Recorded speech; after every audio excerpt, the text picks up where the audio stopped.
आता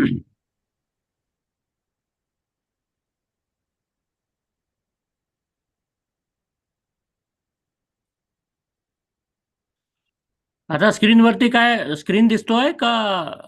हे दिसतोय, लांडगे सर दिसत आहेत. आता आपण सध्या चौघ जण दिसत आहोत आणि प्लस चला वैज्ञानिक बनूया ही स्लाइड दिसते. Okay, good. सर लाईव्ह झालेलं आहे आणि स्क्रीनवर स्क्रीन शेअरिंग आणि लांडगे सर दिसत आहेत. ठीक आहे गुड. लांडगे सर, मग आपल्याला विनंती की आपण आजचं सेशन सुरू करावं सर. हा चालेल, काय हरकत.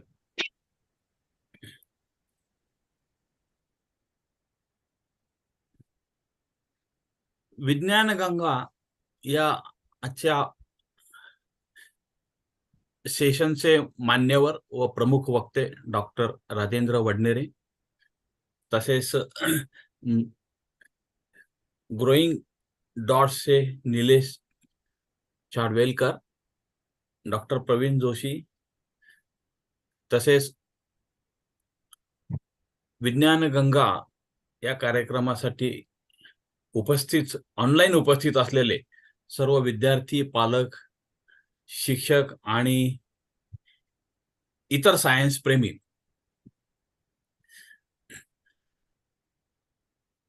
सायन्स फोरम तसेच ग्रोइंग डॉट आणि LG mobile laboratory, Savitribai Phule Pune university यांच्या वतीनं मी आपले सर्वांचे स्वागत करतो आणि आपण आजच्या या विज्ञान गंगाच्या सत्राला सुरुवात करत आहोत.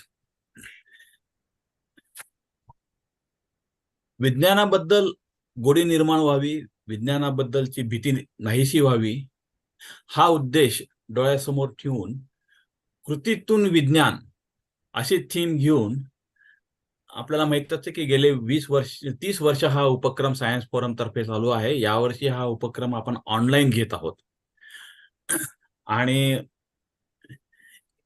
या आपल्या उपक्रमाचा जास्तीत जास्त उपयोग हा विद्यार्थ्यांसाठी आणि शिक्षकांसाठी व्हावा या हेतूने अनेक तज्ञांना आपण या कार्यक्रमासाठी आमंत्रित केलेला आहे.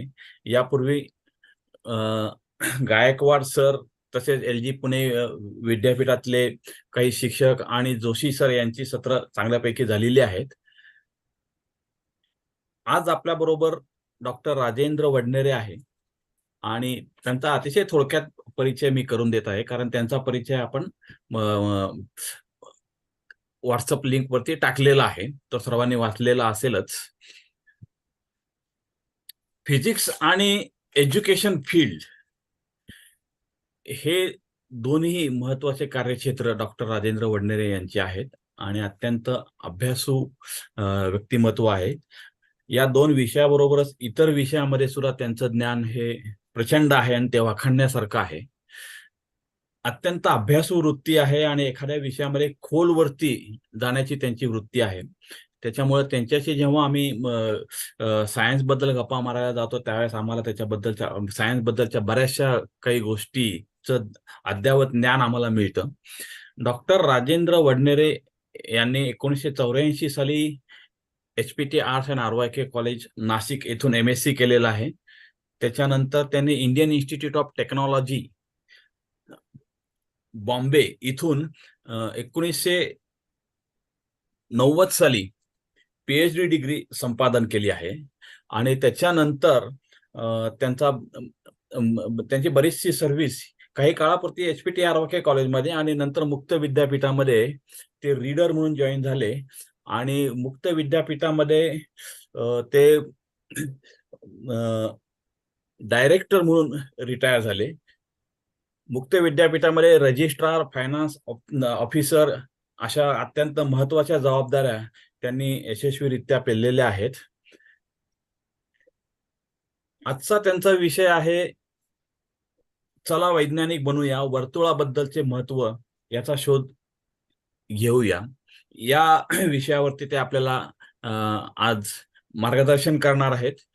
विद्यार्थ्यांसाठी 2-3 सूचना आहेत की आपल्याला जर का काही प्रश्न असतील तर आपण चॅटबॉक्सवरती ते प्रश्न टाकू शकतात. असे प्रश्न डॉक्टर वडनेरे सरांकडे पोहोचवण्याचं काम आम्ही करूतच. आणि विद्यार्थ्यांनी एखादी नोटबुक जवळ बाळगायला काही हरकत नाही, कारण काही महत्त्वाच्या गोष्टी ज्या सांगितल्या जातात त्या त्यांना त्याच वेळेस लिहिता येतात. तिसरी महत्त्वाची गोष्ट म्हणजे ही जी YouTubeची लिंक आहे ही कायम आपल्याबरोबर याच्यावरती असणारच आहे. YouTubeवरती ही सगळी लिंक असणार आहे. YouTubeवरती हे सगळ्या व्याख्यानं असणारच आहेत आणि त्याची एक लिंक तुम्हाला ही पाठवली जाईल, तेव्हा तुम्ही हे नंतर सुद्धा या गोष्टी बघू शकाल. तसेच आपले जे हे ऑनलाईन जवळपास 1,500 विद्यार्थ्यांचं रजिस्ट्रेशन झालेलं आहे आणि त्यांच्याशी इंटरॅक्शन करता यावं याच्यासाठी निलेश शाळवेलकर हे एक ऍप बनवत आहेत. त्या ऍप बद्दलची माहिती सुद्धा ते आपल्याला उद्या देणार आहेत, जेणेकरून आपल्याला विद्यार्थ्यांना आमच्याशी देखील इंटरॅक्ट करता येईल. हा त्याच्या मागचा महत्वाचा उद्देश आहे. तेव्हा आजच्या या कार्यक्रमाला डॉक्टर राजेंद्र वडनेरे सर यांनी सुरुवात करावी अशी मी त्यांना आपणा सर्वांतर्फे विनंती करतो.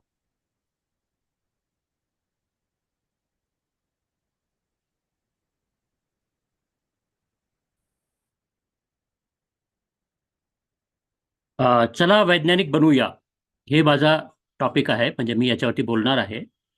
तर तुम्हाला हे लक्षातच आलं असेल की वैज्ञानिक बनूया हे म्हटल्यावरती आपल्याला किती मनामध्ये हुरूप येतो. म्हणजे हे टायटल वाचल्या वाचल्या तुमच्या अंगावरती असे शहारे यायला पाहिजे किंवा येत असतील, आणि अशी मी अपेक्षा करतो. कारण वैज्ञानिक म्हटलं म्हणजे आपल्यासमोर खूप मोठे मोठे लोक डोळ्यासमोर येतात. आता सगळेच वैज्ञानिक काय ते तितके मोठे असतात, सगळेच वैज्ञानिक काय अल्बर्ट आइन्स्टाईन नसतात, सगळेच वैज्ञानिक काय CV रमन नसतात. पण तरी आपल्याला वैज्ञानिक बनायचं आहे. छोटा असो मोठा असो, पण वैज्ञानिक बनायचं आहे आपल्याला. हे जरी आपण विचार केला तरी पण आपल्या मनामध्ये एकदम असे एक उत्साहाची लहर आपल्या मनामध्ये हे होते, संचारित व्हायला लागते. त्याच्यामुळे मी हा टॉपिक निवडला मुद्दाम तुम्हाला आकर्षित करण्यासाठी. कारण एक आपल्याला माहिती असेल की आपल्या समाजामध्ये डॉक्टर आणि इंजिनियर बनण्यासाठी लांब लाईन लागते, रीग लागते. पण वैज्ञानिक बनावं असं फार लोकांना वाटत पण नाही, आणि कदाचित त्यांना माहिती पण नसतं की वैज्ञानिक बनणं म्हणजे नेमकं काय असतं. आता त्यांची जी इतर जे माहिती आहे ती मी काही सांगणार नाही तुम्हाला, की वैज्ञानिक बनण्यासाठी तुम्हाला कुठली परीक्षा द्यावी लागतात, कुठल्या प्रकारचे कोर्सेस करावे लागतात, त्याचं मार्गदर्शन कुठे मिळतं, ह्या प्रकारची गोष्टी मी सांगत नाहीये. कारण तुम्ही अजून लहान आहात. तुमच्यापैकी जास्त तर लोक 7वी 8वी 10वीचे असतील. तुम्हाला अजून वेळ आहे थोडासा त्या गोष्टीच्या डिटेल्समध्ये जाण्यासाठी. पण आज आपण वैज्ञानिक वृत्ती आपल्यामध्ये कशी आणता येईल याच्यावरती आपण विचार करणार आहोत. तर वैज्ञानिक वृत्ती किंवा वैज्ञानिक दृष्टिकोन किंवा वैज्ञानिक मेथड, सायंटिफिक मेथड, हे आपण कसं इनकल्केट करू शकतो, how we can inculcate these things, these values into our life, in our all daily life problem solving activities. These are the things which we are going to try to inculcate in our day to day affairs. तर तुम्ही आता तुमच्या सुट्ट्या enjoy करता आहात, आणि सुट्टी enjoy करताना तुम्ही हे जे हॉबी क्लास तुम्ही लावलेला आहे त्याच्यामुळे तुम्हाला नवीन नवीन प्रकारचे प्रयोग तुम्हाला करायला मिळत असतील, आणि त्याच्यामुळे तुम्ही विज्ञानाला खरोखर एन्जॉय करत असाल. आणि सगळ्यात महत्त्वाची गोष्ट म्हणजे तुम्ही लर्निंगला एन्जॉय करत असाल. हे आमच्यासाठी सगळ्यात महत्त्वाची गोष्ट आहे. कारण तुम्ही लर्निंग तर करतच असतात. कधी कधी आपल्याला काही आउट ऑफ कंपल्शन आपण ते करत असतो, की आपल्याला आई वडिलांनी सांगितलं म्हणून करत असतो. कधी कधी आपण परीक्षांमध्ये चांगले मार्क मिळवावे, आपल्याला पुढचं करिअर करावं याच्यासाठी आपण करत असतो. पण जेव्हा तुम्ही आता तुमची वेकेशन टाईम आहे, याच्यामध्ये तुम्हाला परीक्षेची काही घाई नाही आहे, परीक्षेचं काही तुम्हाला कंपल्शन नाही आहे. त्याच्यामुळे त्या अनुषंगाने तुम्ही जेव्हा शिकाल तेव्हा तुम्ही खरं तुमचं शिक्षण होईल. म्हणजे तुम्ही खरंच तुमच्या उत्साहाने, तुमच्या मनाच्या समाधानासाठी तुम्ही शिकाल. फक्त मार्क मिळवण्यासाठी, परीक्षेचे उत्तर देण्यासाठी नाही शिकणार आहात. त्याच्यामुळे आपण we are going to enjoy learning.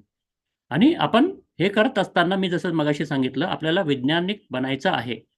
आता बरेचसे तुम्ही जेव्हा आमचे सेशन्स ऐकले असाल, सगळ्या वक्त्यांनी असं सांगितलं असेल की आपल्याला एक चांगले वैज्ञानिक घडवायचे आहे. चांगले वैज्ञानिक घडवणं हे आपल्या समाजाची, आपल्या देशाची गरज आहे. आपल्याला नोबेल प्राइज मिळवणारे किंवा त्या लेवलचे काम करणारे सायंटिस्ट पाहिजेत. आणि ही गोष्ट मी खूप सिरियसली घेतली. फक्त आपल्याला बोलण्यासाठी बोलायचं, भाषणामध्ये बोलायचं याच्यासाठी नाही, पण आपल्याला खरंच लोकांमध्ये विज्ञान घडवायचं आहे, वैज्ञानिक बनवायचे आहेत. ही गोष्ट मी सिरियसली घेतली आणि म्हणून हा मी आजचा टॉपिक बनवलेला आहे. तुम्हाला जर आवडलं त्याच्यावरती मी पुढे पण काही सिरीज बनवण्याचा विचार करतोय. पण पाहू आता आपण ही सुरुवात करतो आहोत. तर याच्यामध्ये आपण जे करणार आहोत ते असं की we are going to act like scientist, we are going to think like scientist. आपण आपले जे समस्या असतात, प्रॉब्लेम सॉल्व्हिंग असते, ही what is scientific method is basically a method of solving problems. आपले समस्यांचा समाधान शोधण्याची एक पद्धतशीर आणि सुयोजित अशा प्रकारची एक मेथड, अशा प्रकारची विधी आहे, जिला आपण सायंटिफिक मेथड म्हणतो. तर ही सायंटिफिक मेथड काय आहे याचा आपण हळूवारपणे आपण एक त्याच्यामध्ये शोध घेऊया. जसं आपण छोटासा खेळणा बनवतो, तो खेळणा त्या मोठ्या वस्तूचंच काम करतो. तुमच्याकडे टॉय एअरप्लेन असेल तर तो मोठ्या एअरप्लेन सारखंच काम करतो, त्यासारखंच उडतो, पण तो छोटा आहे. तसंच आपण एक टॉय प्रयोग करणार आहोत, एक छोटीशी आपण एक सुरुवात करणार आहोत. अशी गोष्ट की जी तुम्हाला खूप दडपण आणणार नाही तुमच्यामध्ये, खूप अवघड नसणार आहे, त्या छोट्या छोट्या गोष्टी असणार आहेत, सिम्पल थिंग्स असणार आहेत, जे तुम्हाला माहिती आहेत असे असणार आहेत. पण आपण त्याला वेगळ्या अँगलनी पाहणार आहोत, आपण शोध लावणार आहोत. We are going to discover various concepts ourselves, those concepts which you might have learned in your school, but I appeal to you not to use the formulas, not to use those things, not to use those concepts which you have learned in the school. Try to think afresh. एकदम fresh डोक्याने तुम्ही या आजच्या कार्यक्रमाकडे बघा आणि त्याला तुम्ही enjoy करा. तुम्हाला असं तुम्ही असं विचार करू नका की अरे हे तर मला माहिती होतं, हे काय नवीन सांगतायत, असं तुम्ही मुळीच विचार करू नका. कारण आपल्याला सायंटिस्ट बनायचं असेल तर आपल्याला झिरोपासून स्टार्ट करावी लागेल. आपल्याला एकदम ज्या गोष्टी माहिती आहेत त्या लोकांनी कशी माहिती केली असतील की ज्या लोकांनी त्याचा शोध लावला. जेव्हा ते लोक शोध लावत होते तेव्हा ते कुठल्या मनस्थितीमध्ये होते, त्यांना काय माहिती होतं आणि त्या माहिती असलेल्या गोष्टीतून कसे ते शोध लावत पुढे पुढे जात गेले, हे आपण आज त्याचा तो प्रवास करणार आहोत. त्याच्यामुळे शिकलेले सूत्र वापरू नका. नेहमी तुम्हाला हे सांगितलं असं, अरे तुम्ही अप्लाय करा, हे मी तुमच्या शाळेत झालेलं आहे, याला अप्लाय करा. पण मी आज तुम्हाला नेमकं उलटं सांगणार आहे की whatever you are learn in your school, don't apply it here. Try to think afresh, try to think as if you have not gone through those things. तर असं थोडंसं मी तुम्हाला एक वेगळ्याच प्रकारचं चॅलेंज, वेगळ्या प्रकारची एक तुम्हाला ॲक्टिव्हिटी देणार आहे. तर मी असं मानतो की तुम्ही आता ह्या गोष्टींसाठी तयार झालेले आहात आणि आता आपण रिअल कामाला सुरुवात करूया. आता आपण वैज्ञानिक बनायला सुरुवात करूया. तर आता वैज्ञानिक बनायचं म्हणजे नेमकं काय? तर मी मगाशी सांगितल्याप्रमाणे वैज्ञानिक जे प्राचीन वैज्ञानिक होते, खूप हजारो वर्षापूर्वी आदी मानवसारखे जे लोक होते, ते कसे असतील, त्यांचं जग कसं असेल, त्याच्यामध्ये आपण शिरू. त्यांच्या शूजमध्ये we will put ourself into the shoes of those people and we will see the world in their eyes, from their eyes. तर आपण असं मानू की आपण we are living in the ancient times. आपण खूप पुरातन काळामध्ये जगत आहोत. आपल्या आजूबाजूला सगळीकडे नेचरच नेचर आहे. Nothing artificial is there, everything is nature. In nature we see water, we see various things, various objects of various shapes and sizes. आपण पाहतो पौर्णिमेचा चंद्र, जो असे एक वेगळा शेप असतो, त्याचा एक शेप आणि त्याचा आकार वेगळाच आपल्याला अपील करण्यासारखा असतो. आपण सूर्याकडे पाहतो, सूर्य सुद्धा एक वेगळ्याच आकाराचा असतो, पण त्याचा आकार आणि चंद्राचा आकार सारखाच वाटतो. आपल्या डोळ्याच्या बाहुल्या या सुद्धा एक त्याच आकाराचे वाटतात की ज्या आकाराचं आपण आपले सूर्य आणि चंद्र होते त्याच प्रकाराचं होतं. आता एक गंमत तुम्हाला मी सांगतो. एकदा गंमत अशी झाली की एक गाय खुंट्याला बांधलेली होती आणि ती चारा चरत होती. तर जेव्हा ती चारा चरायला लागली तेव्हा, तर तुम्ही ह्या इलस्ट्रेशनमध्ये पाहत असाल, एका बाजूला तुम्हाला गाय दिसते, एका बाजूला एक चित्र दिसतंय. तर ही गायचा शेप जो होता, ज्या प्रकारे ती चरत होती, तर ती जो शेप बनवत होती, तो शेप आणि सूर्य आणि चंद्राचा शेप हा आम्हाला सारखाच वाटला. म्हणजे आम्हाला एक गंमत वाटली. आपण असा विचार करू, आपण आदिवासी लोक आहोत आणि मी त्यांच्या पॉईंट ऑफ व्ह्यूनी म्हणतोय की आपल्याला असं वाटतं, एकदम गंमत वाटली आपल्याला की अरे हे जे मी वस्तू पाहत होतो, डोळ्याची बाहुल्या, सूर्य, चंद्र, ते जे शेप बनवत होते तो शेप तर हा आहे. म्हणजे याचा अर्थ असा की गाई जेव्हा चरते आणि त्याला एक खुंटीशी बांधलेलं असतं आणि जेव्हा ते चारा चरत असते तेव्हा ती जे शेप बनवते तो शेप आणि सूर्याचा, चंद्राचा शेप एकच असेल. मग त्या शेपला आपण काहीतरी नाव देऊया. तर आपण याला वर्तुळ असं म्हणायला सुरुवात केलं. We started calling this shape a circle. आता whatever we did with this, we got a method. आपल्याला एक माहिती पडून गेली, आपल्याला एक मेथड मिळाला की how to draw a circle. ते वर्तुळाचा आकार की जो आपल्याला सूर्यचंद्रामध्ये दिसत होता, तो आपण स्वतःच्या हाताने कसं तयार करू शकतो. त्याच्यासाठी आम्ही एक गायीच्या ऐवजी आपण स्वतः बसलो, एका बाजूला त्याला हे केलं, एका पोलला त्याला टाय केलं आणि त्याला आम्ही जेव्हा त्याच्यातून चुना किंवा काहीतरी वेगळी वस्तू आम्ही जेव्हा त्याच्यावरनं फिरायला लागलो, तेव्हा बरोबर तोच शेप आम्हाला मोठ्या साईजमध्ये मिळायला सुरुवात झाली. तर अशा प्रकाराने आपल्याला वर्तुळाचा शेप कसा तयार करायचा याचा आम्ही शोध लावला. आता हा जो शोध आहे हा आपल्याला आजच्या घडीमध्ये पाहायचा असेल, आजच्या तारखामध्ये पाहायचा असेल, आजच्या समाजामध्ये, आजच्या कल्चरमध्ये पाहायचा असेल, तर आपण the same principle we are using in a compass, कर्कटक ज्याला आपण म्हणतो ते वापरून आपण वर्तुळाचा शेप तयार करू शकतो. तर तुम्ही पाहिलं असेल आता हे या प्रकारचं जे कर्कटक आहे तुमच्याकडे असेल, त्याच्यामध्ये एक प्रकारची टोकावरती एक कॅप लावलेली आहे. एका बाजूला आपल्याला पेन्सिल फिट करायची असते आणि त्याच्याने आपण वर्तुळ ड्रॉ करतो. तर आपण काळजी घ्यायला पाहिजे सगळ्यात पहिली, की we should have our safety first. So don't hurt yourself or don't hurt others with its points. त्याच्यामध्ये जे टोक असतात त्याच्याने तुम्ही स्वतःला टोचून घेऊ नका, कारण जर तुम्हाला टोचलं, तुमचे रक्त आलं, तर त्याच्याने इन्फेक्शन होऊ शकतं, जे डेंजरस असू शकतं. So always cover it after you have used it.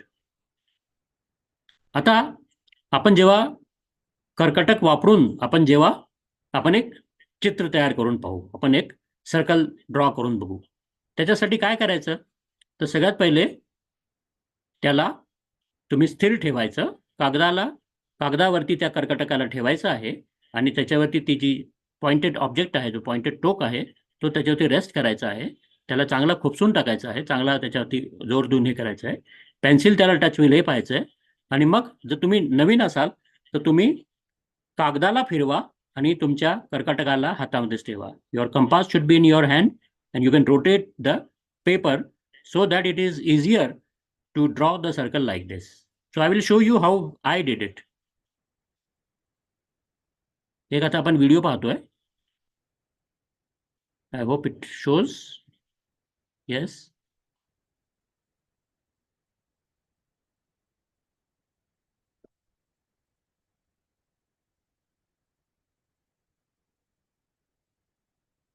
अशा प्रकाराने आपण चित्र तयार करू शकतो एका सर्कलचं. आता हे पहा, मी ते कागद फिरवतो आहे, कारण it is easier in the for a beginner to rotate the circle, to rotate the paper rather than to keep the paper still and rotate your hand. जेव्हा एकदा तुम्हाला त्याचा सराव होऊन जाईल, त्याच्यानंतर तुम्ही काय करा, कागदाला स्थिर ठेवा आणि तुमची जी कर्कटक आहे ते असं फिरवा की तुमची ती pencil should rotate. Your paper should be study, because later on you will be using compasses, you will be using drawing boards and you will not rotate the drawing board all together. त्याच्यामुळे तुम्ही जेव्हा जास्त advance स्टेजमध्ये जाल तेव्हा त्याच्यासाठी तुम्ही drawing board किंवा तुमचा पेपर हा स्टेडी ठेवा आणि तुमची कंपासने तुमची सर्कल बनवण्याचा प्रयत्न करा. टोक कागदावरती वरून हलू देऊ नका. This is the quality tip which you have to do. If you don't do it, you will not be able to draw a circle properly. So your tip of the compass should not be shifting. It should stay at the same point. त्याच्यानंतर तुमच्या pencil आणि टोकापासून पेन्सिलीमधला जो अंतर आहे तो जर बदलला तर instead of drawing a circle you will be drawing a spiral. तुमचा जो हे आहे, जेव्हा तुम्ही पेन्सिल आहे ड्रॉ करत असताना all the while the tip and the pencil should maintain the same distance throughout.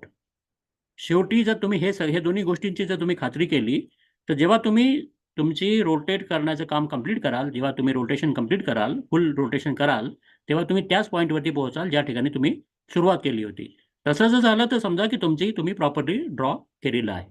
आता मी तुम्हाला एक एक्झाम्पल दाखवतो ज्याच्यामध्ये कसं नाही करायचं त्याचं मी तुम्हाला एक एक्झाम्पल सांगतो की when I drew a circle in incorrect manner, then this is how I got it.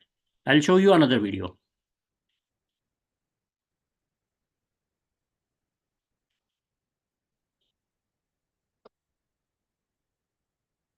हे पहा, आता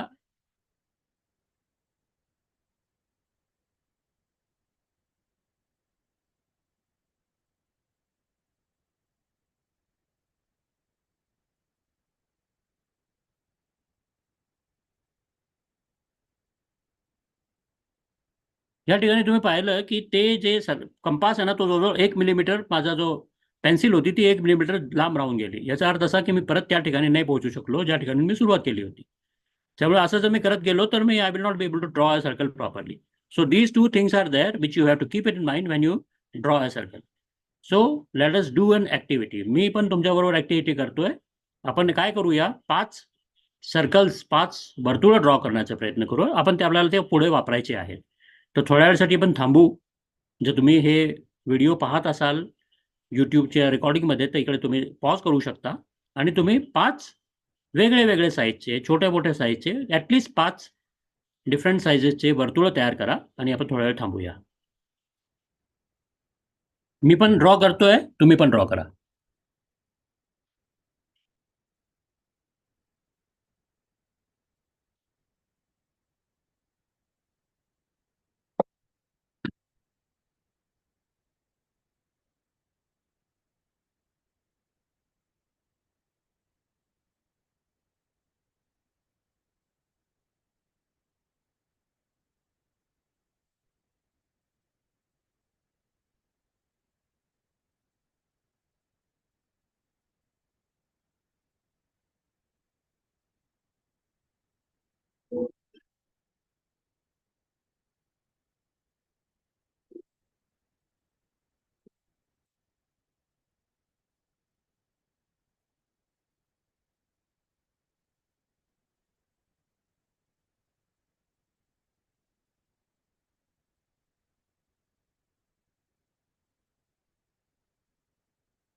मला असं वाटतंय आता तुमचे ड्रॉ करणं झालेलं असेल.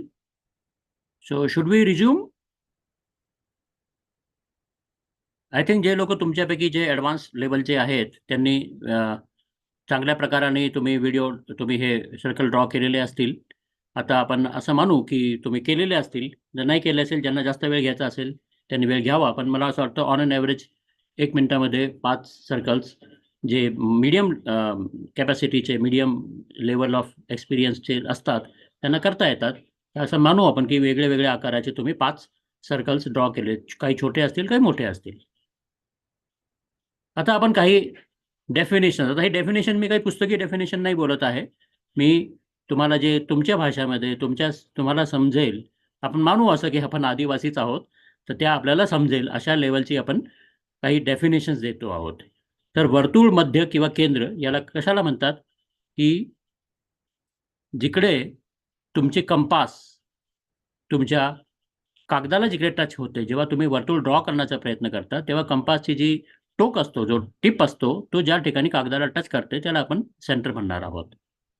त्रिज्या म्हणजे वर्तुळ मध्यापासून पेन्सिलीपर्यंतचं अंतर, थोडक्यात त्याला आपण त्रिज्या म्हणणार आहोत. म्हणजे जेव्हा आपण एखादी टेक्निकल शब्द वापरतो तेव्हा त्याचा अर्थ माहिती पाहिजे, म्हणून तेवढा पुरतं आपण हे वापरत आहोत, डेफिनेशन्स वापरत आहोत.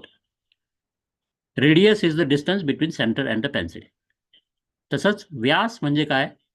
अ straight line that goes through one side of the circle to another and which passes through the centre. जे वर्तुळ मध्यातून पास होणारी एखादी रेष जी वर्तुळाला 2 बाजूला छेदते त्याला आपण व्यास म्हणतो. त्या रेषेला आपण व्यास म्हणतो, त्या रेषेला आपण डायमीटर म्हणतो. आणि हे जे 2 टोक आहेत, हे ज्या 2 ठिकाणी वर्तुळाला ती रेष छेदते आहे, त्या 2 रेषेंमधला जो अंतर, त्या 2 टिंबांमधले, त्या 2 पॉईंट्समधला जो अंतर आहे त्याला आपण व्यास असं म्हणतो. आणि त्याला आपण सेंटीमीटर, मिलीमीटर किंवा याच्यामध्ये आपण लेंथच्या मेजरमेंट्समध्ये आपण त्याला सांगतो. तर वर्तुळ जेव्हा आपण व्यास म्हणतो याचा अर्थ ती स्ट्रेट लाईन पण आहे, आणि व्यास जेव्हा आपण म्हणतो तेव्हा तो आकडा पण आहे, तो अंतर पण आहे. तर आपण या दोन्ही गोष्टींना आपण इंटरचेंजेबली वापरणार आहोत, तसंच वापरले जातात. आता ही आपल्याला व्याख्या कळाली. आता आपण काय करूया, थोडा वेळ अजून ॲक्टिव्हिटी करूया. एक ॲक्टिव्हिटी अशी करूया की आता जितके पण आपण सर्कल्स ड्रॉ केले होते त्यांना आपण एक पट्टी घेऊया. तुमच्याकडे पट्टी पण घ्यायला सांगितलेली होती. तर तुमच्याकडे जे सगळे पदार्थ तयार असतील, तुम्ही ज्या गोष्टी शिकणार आहेत त्याच्यासाठी, तर आपण असं करूया, या पट्टीच्या सहाय्याने सगळे व्यास जे आहेत ते आपण मोजूया. हे व्यास आपण शक्य तितकं आपण सेंटीमीटर किंवा मिलीमीटरमध्ये मोजूया. मी शक्यतो मिलीमीटरमध्ये मोजण्याचा हे करतो, कारण मिलीमीटर सगळ्यात छोटा जो पॉईंट आहे, 2 मधला अंतर जो आहे तो मिलीमीटरमध्ये असतो. म्हणून शक्यतो सेंटीमीटर किंवा मिलीमीटरमध्ये आपण ते मोजूया. इंच किंवा बाकी कुठल्या मेजरमध्ये आपण नाही मोजणार आहोत. ठीक आहे, चला आपण आता मोजूया. मी तुम्हाला परत 1 मिनिटाचा वेळ देतो. आपण 1 मिनिटं थांबूया आणि आपण परत 1 मिनिटानंतर परत रिझ्यूम करूया. तर आता आपण पॉज करूया.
तर मी सुद्धा जितके सर्कल्स ड्रॉ केले होते त्यांच्यासाठी मी सुद्धा सगळे व्यास किंवा ज्याला आपण डायमीटर्स म्हणतो त्याची मेजरमेंट केली आहे.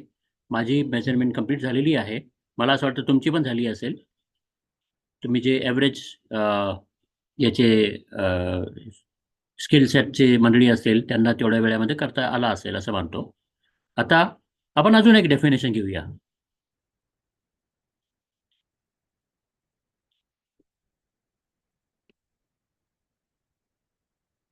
याला म्हणतात परीघ किंवा सर्कमफिअरन्स.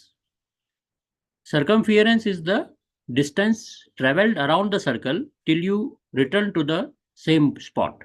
तुम्ही एका सर्कलच्या परिघवरून म्हणजे सर्कलच्या एजवरून तुम्ही जायला सुरुवात करा. तुम्ही चालायला सुरुवात करा. समजा एक मुंगी आहे जी एका सर्कलच्या एजवरून जिकडे तुमची पेन्सिलने जिकडे टच केलेलं आहे त्या तिनं त्या पेन्सिलीला बरोबर त्या हायवे सारखं धरलं आणि त्याच्यावरती चालत गेली एकाच डायरेक्शनमध्ये चालत गेली.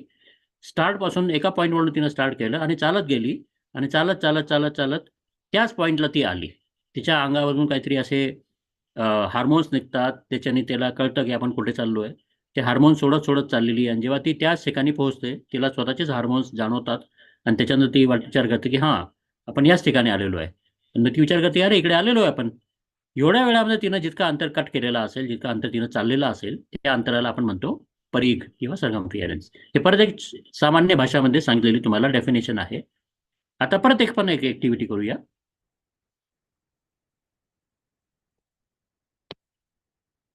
आता आपण काय करूया जितके पण आपण सर्कल्स ड्रॉ केले होते ना त्यांच्या सगळ्यांसाठी आपण परीघ काढूया. पण आता परत तुम्हाला मी सहसा सांगितलं होतं फॉर्म्युलाज वापरायचा नाही आहे. आपल्याला डायमीटर माहिती आहे म्हणून डायमीटरवरून आपण फॉर्म्युला वापरू आणि फॉर्म्युला वापरून आपण सर्कमफिअरन्स काढू असं करायचं नाही आहे. आपण काय करणार आहोत आपल्याला ती परीघ जी आहे ती काढायची आहे. जे सर्कमफिअरन्स आहे ते आपल्याला ॲक्च्युअली मेजर करायचं आहे. कसं मेजर करायचं आहे ते तुम्ही ठरवा. व्हिडिओला पॉज करा. मी तुम्हाला 1 मिनिटाचा परत वेळ देतो. 1 मिनिटानंतर आपण परत भेटूया.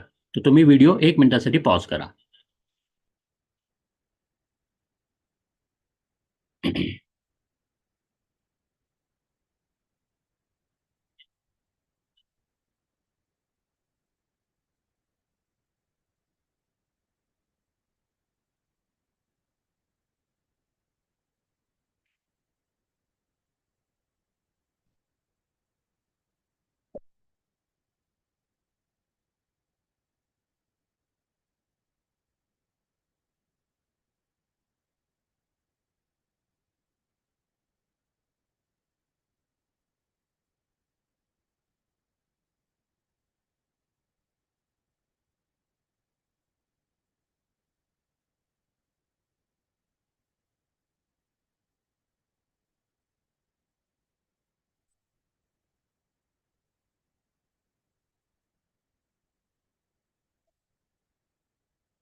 एक मिनिटाचा कालावधी संपलेला आहे आता. एका मिनिटामध्ये तुम्हाला कदाचित 5 सर्कल्सचे जे परीघ होते सर्कमफिअरन्सेस होते ते कदाचित मोजता नसेल आले पण कदाचित तुम्ही सुरुवात केली असेल. तर आपण पाहूया तुम्ही काय केलं कसं केलं. परीघ तुम्ही कशी मोजली. How did you measure the circumference. So most of you might have encountered some problems. या प्रकारची गोष्ट तुम्ही कधी केली नाहीये. तुम्हाला शाळेमध्ये माझ्या माहितीप्रमाणे किंवा मी तरी शाळेत होतो तेव्हा परीघ अशी मेजर करून तुमच्या पट्टीच्या साहाय्याने किंवा कुठल्या तरी मेथडनी परीघ मेजर करून दाखवा असा कुठलाही कधी प्रश्न मला विचारला गेला नव्हता. आपल्याला फक्त फॉर्म्युला सांगितला गेलेला होता आणि सांगितलं होतं की या फॉर्म्युला वापरायचा आणि जर इतका डायामीटर असेल तर किती त्याची सर्कमफिअरन्स असेल ते काढा आणि त्याप्रमाणे आपण ते काढत असायचो. तो मेजर करत असायचो. ते आपण कॅल्क्युलेट करत असायचो पण मेजर नाही केली कधी. त्याच्यामुळे जास्त तर तुमच्यापैकी पुष्कळशा मंडळींना हा प्रश्न पडला असेल की हे तर आपण कधी केलं नाही. कदाचित तुम्ही काही सोल्युशन सुद्धा काढलं असेल. तुम्ही काहीतरी मेथड पण काढली असेल. तुम्ही काही सोल्युशन पण काढलं असेल त्याच्यातलं. पण आपण हे सोल्युशन कसं काढलं.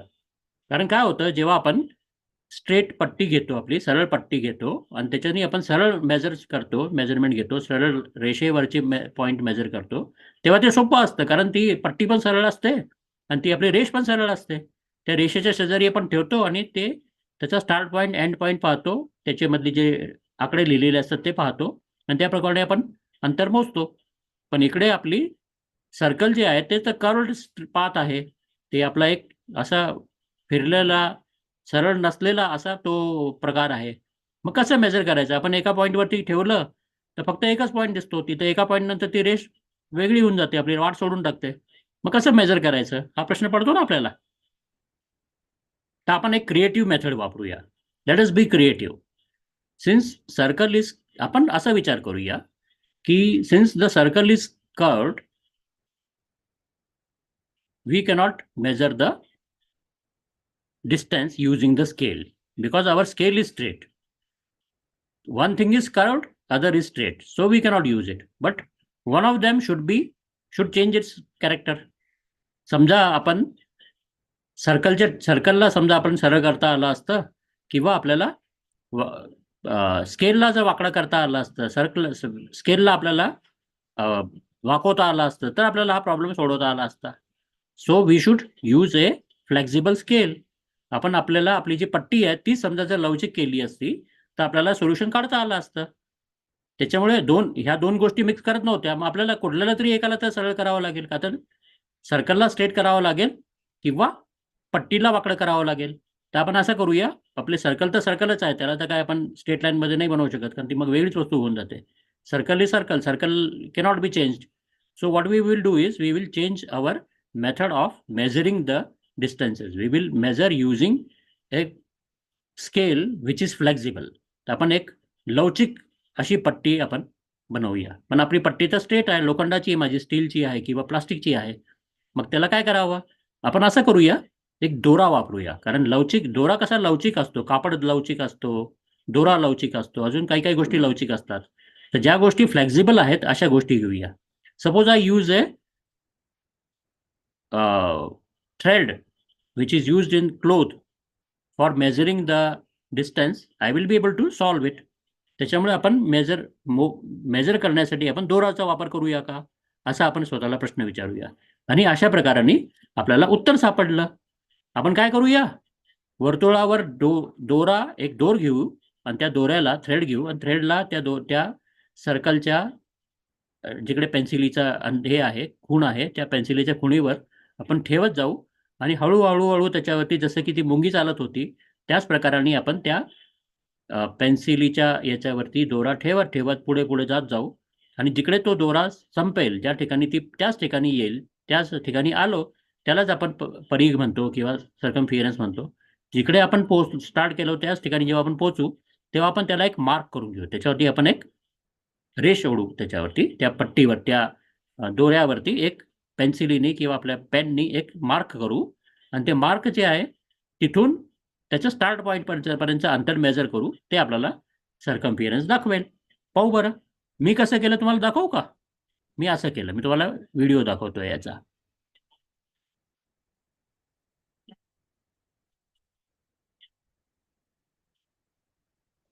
हे पहा, मी आता त्याच्यावरती ठेवत ठेवत चाललोय. त्याच्यावरती दोरा घेतला आणि तो दोरा ठेवत ठेवत त्याच्यावरनं मी पास करत चाललेलो आहे. असं मी माझे मी 5 सर्कल्स ड्रॉ केलेत. हे ते 5 सर्कल्स आहेत, जे मी तुम्हाला सांगितलं ना, मी 5 सर्कल्स ड्रॉ केले. तर हे ते सर्कल्स आहेत आणि याच्यावरती मी दोरा ठेवत ठेवत चाललेलो आहे. आता हे मला पूर्ण वर्तुळाचा पूर्ण सर्कमफिरन्सवरनं मला जायचं आहे. त्याला वेळ लागणार आहे. तर मी काय करेल, थोड्या वेळ तुम्हाला मी ही शूटिंग दाखवतोय. त्याच्यानंतर मी थोडंसं कट करेल आणि पुढचे मी शेवट कसं केलं ते दाखवेल तुम्हाला. आता असं मी जात गेलो, आता तर मी पूर्ण सर्कमफिरन्स परत चालत राहणार आहे असंच. असं आहे पहा, मी त्या सर्कमफिरन्सवरती बरोबर पेन्सिलीवरती ठेवलेलं आहे. आता जेव्हा शेवट आला त्या ठिकाणी मी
काही प्रॉब्लेम आलेला दिसतोय. आपण 1-2 मिनिटं थांबूया.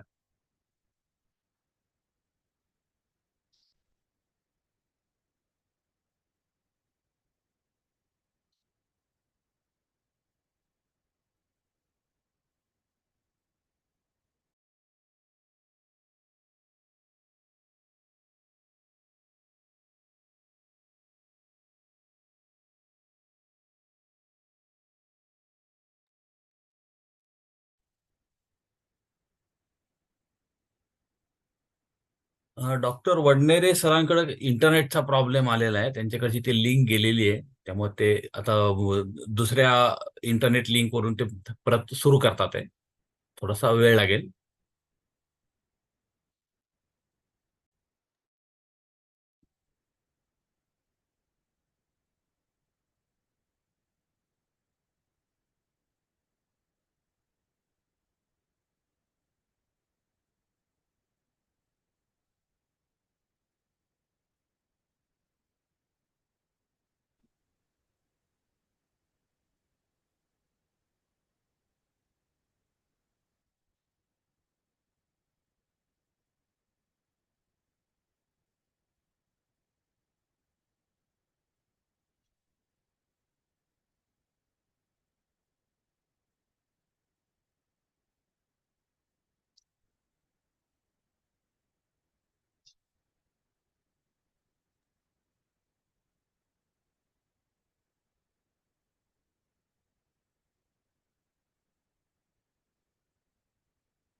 मला वाटतं वडनेरे सरांचं काहीतरी टेक्निकल कारणामुळे कनेक्शन लूज झालेलं आहे. ते लवकरच जॉईन करतील. हो, मी सरांना आता फोन केला होता. तर त्यांच्याकडे इंटरनेट कनेक्शन अचानक गेलेलं आहे. ओके ओके त्याच्यामुळे ते आता दुसऱ्या कनेक्शन वरून, दुसऱ्या लिंक वरून ते परत सुरू करत आहेत असं ते म्हणाले. आपण एक थोडंसं वाट बघूयात. ओके. हे जे आपले विठ्ठल रायगावकर सर जे आहेत, हा, विठ्ठल सर, माझा आवाज येतोय आपल्याला? तर ते आपल्या मीटिंगचे ऍक्च्युली होस्ट झालेले आहेत आता. हो हो, मी आता मला वाटतं माझा इंटरनेट परत रिझ्यूम झालेला आहे. हो, मला येतोय का आवाज? हा, हो. विठ्ठल सर, तुम्ही ना वडनेरे सरांना होस्ट करा ना प्लीज. ते कसं करायचं? ते तिथे पार्टिसिपेंट्स मध्ये जा. एक मिनिट. हा, सरांची लिंक एस्टॅब्लिश झालेली असं फोन आलाय त्यांचा. म्हणजे आता हे मेसेज आलाय. हो हो सर, मीटिंग मध्ये जॉईन पण झालेले आहेत. ओके हा, त्यांना फक्त आता स्क्रीन शेअरिंग साठी आपण होस्ट करूया. ओके. पार्टिसिपेंट मध्ये गेलो. हा, पुढे तिथं वडनेरे सरांच्या नावाच्या समोर तिथं 3 डॉट येतील सर. वडनेरे सरांच्या नावाच्या समोर 3 डॉट्स येतील, 3 डॉट दिसतील तिथं. कर्सर न्या माऊसचा. राजेंद्र वडनेरे, हो तिथे मेक होस्ट असा आहे. करू का? हा हो, करा सर प्लीज. ओके. झालं का? हो, झालेलं आहे. वडनेरे सरांना विनंती की सर आपण स्क्रीन शेअर करावी.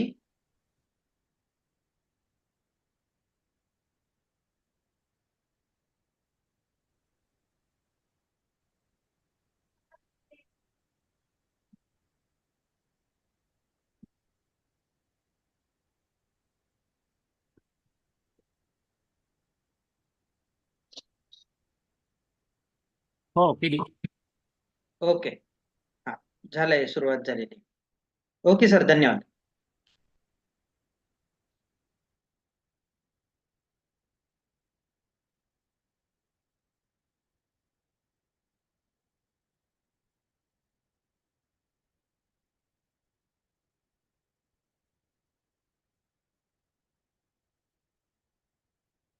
तर अशा प्रकाराने आपण दोरा त्या सर्कलच्या वरती ठेवत त्याच्या काउंटवरती ठेवत चाललो आहे. माझा आवाज बरोबर येतो का? मध्ये थोडंसं इंटरप्शन झालेलं होतं. थोडं इंटरनेटचा हो, प्रॉब्लेम येतोय आला येतोय. होता. हा, येतोय. रिझ्यूमला आहे परत.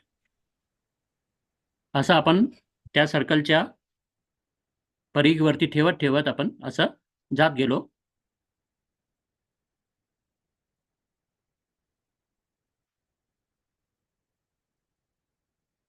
आणि अशा प्रकाराने आपण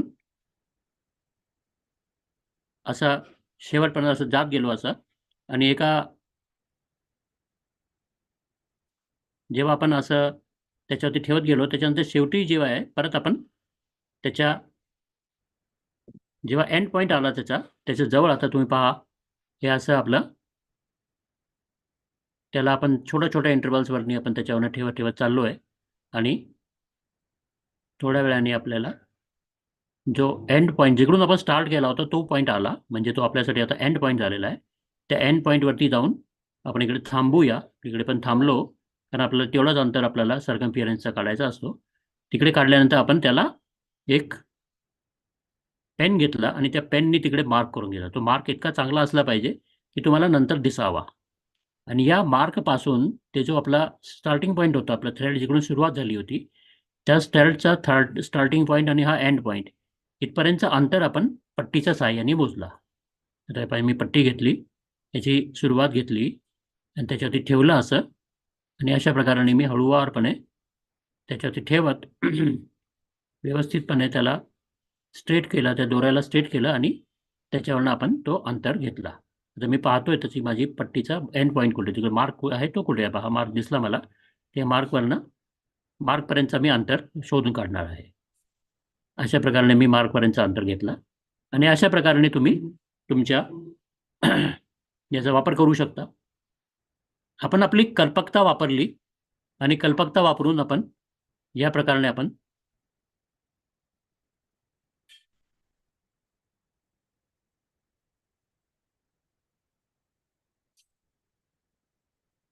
आता आपण असं करूया. आपल्याला उत्तरं सापडलेले आहेत. आपण ते उत्तर पाहिले पण आहेत कसं करायचे. काहींना पुष्कळशा लोकांना तुम्हाला मी आता चॅट बॉक्समध्ये पाहिलं तर पुष्कळशा लोकांनी काही लोकांनी असं लिहिलेलं की मी दोर वापरला होता वगैरे. तर त्या प्रकाराने आपण ते केलं असेल. ज्यांनी नाही केलं असेल, ज्यांना सुचलं नसेल, त्यांना परत आपण थोडासा 2 मिनिटाचा वेळ देऊया, 1 मिनिटाचा.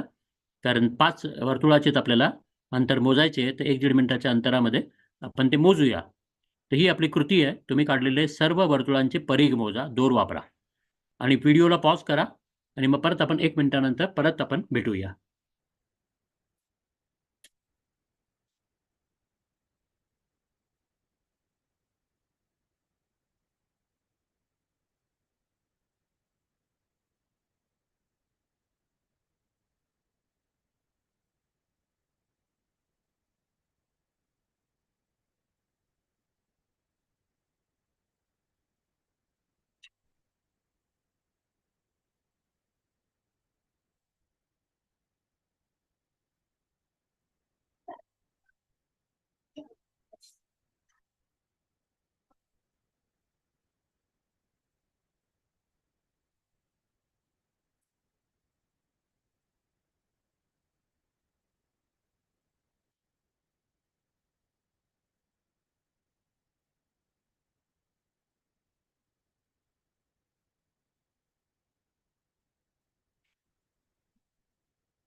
Sir, are you there?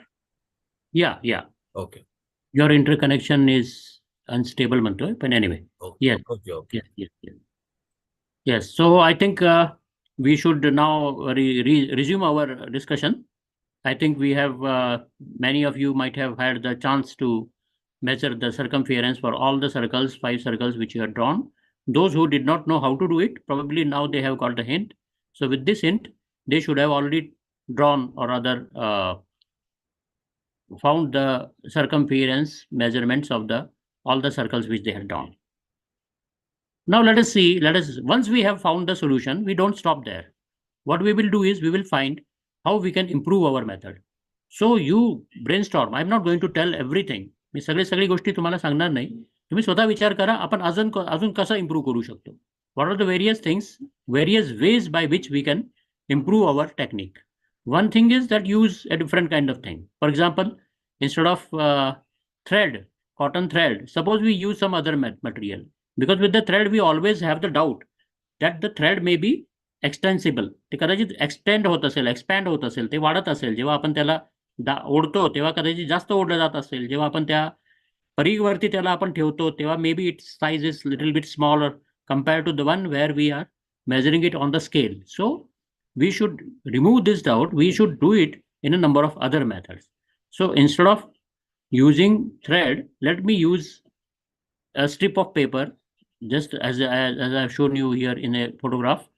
याच्यामध्ये तुम्हाला एक पेपरची स्ट्रीप, पातळची स्ट्रीप असते, ती बाजारामध्ये मिळते. बऱ्याचशा काही खेळणे आपण बनवतो, काही आपण डेकोरेटिव्ह पीस बनवतो, त्यासाठी अशी स्ट्रीप मिळते. तर ती स्ट्रीप आपण वापरू शकतो किंवा कागद कापून तुम्ही स्ट्रीप बनवू शकता. म्हणजे कागद जे आहे ते compared to the cotton thread, its elasticity is little different. त्याचं जे एक्सटेंड होण्याचा जो प्रमाण आहे तो कमी जास्त आहे. त्याच्यामुळे तुम्ही पेपरची स्ट्रीप वापरू शकता. तुम्ही डायलॉनचं थ्रेड वापरू शकता, ज्याला आपण मांजा म्हणतो. जे लोक पतंग उडवतात ते लोक मांजा वापरतात, आणि जे लोक पतंग उडवत नाही त्यांच्या घरामध्ये ती पतंग पडते आणि त्यावेळेला तो मांजा जो असतो तो आपल्याला मिळतो. आणि तो मांजा बऱ्याचशा ठिकाणी आपल्याला पुष्कळशा कन्स्ट्रक्टिव्ह कामासाठी पण वापरता येतो. त्यामुळे मी तो मांजा जपून ठेवतो. आणि असाच एक मांजा मी या सर्कल्सची परिघ वापरण्यासाठी, त्याची मेजरमेंट घेण्यासाठी वापरला, किंवा ज्याला आपण नायलॉनचं थ्रेड म्हणतो ते वापरू शकतो. तसंच आपण मेटलची स्ट्रीप वापरू शकतो का, मेटलची वायर वापरू शकतो का, असे आपण ह्या फ्रंटवरती की what are the various material which I can use. याच्यामध्ये मला हे 4-5 असे मला मेथड्स मिळाले की कदाचित I can use it. But this is not the only way. You can also improve your technique by some other means that I'm not going to discuss. I'm only going to discuss what are the various material which you can use. So these are the 4 or 5 types of material which you can use to do it. So let us do the activity of finding the circumference of all the 5 circles which you have drawn using 3 or at least 3 methods. आपण वेगळ्या वेगळ्या मेथडनी आपण वापरतो, म्हणजे आपल्याला काय होतं, एक तर क्रॉस चेक करता येतं आपल्याला की आपण जे केलेलं आहे, आपली जी मेजरमेंट आहे ती बरोबर आहे का चुकीची आहे. समजा सगळे मेजरमेंट खूपच ऑफ यायला लागले तर आपण कुठेतरी चुकतोय. तिथे थोडेफार ॲग्रीमेंटमध्ये असतील तर आपण म्हणू शकतो की हां कदाचित बरोबर आहे. तर आपण थोड्या वेळसाठी परत थांबूया 1 मिनिटासाठी, आणि आपण जे आपण सर्कल्स ड्रॉ केले होते त्यांची आपण परिघ परत एकदा मोजूया.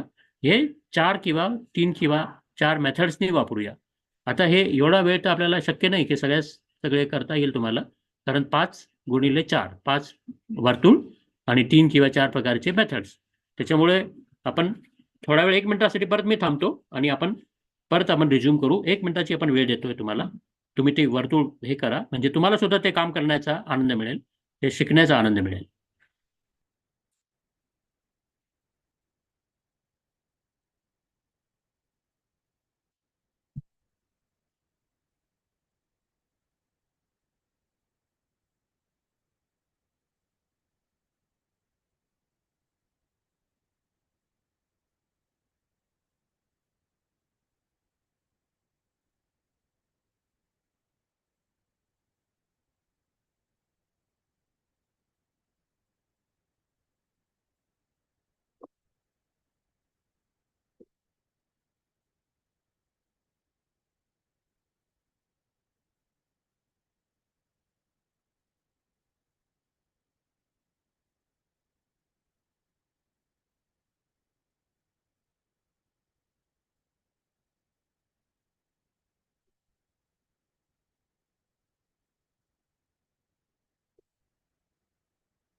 तुमची ऍक्टिव्हिटी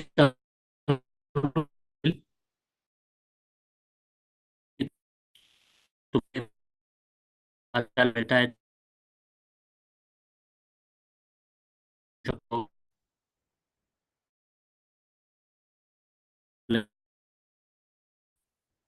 वापरू शकतो. पत्र असं पण म्हटलेलं आहे की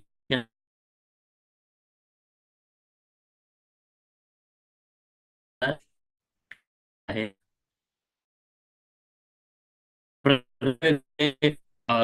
तुम्ही वेगळे वेगळे सोल्युशन दिलेले आहेत. तर त्यासाठी आपण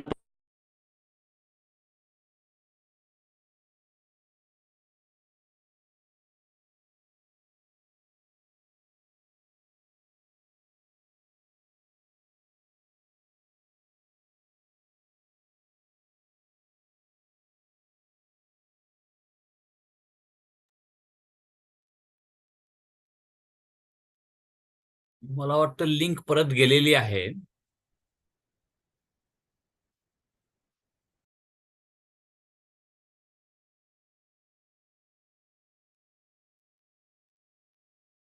आता आपण पुढे जाऊया.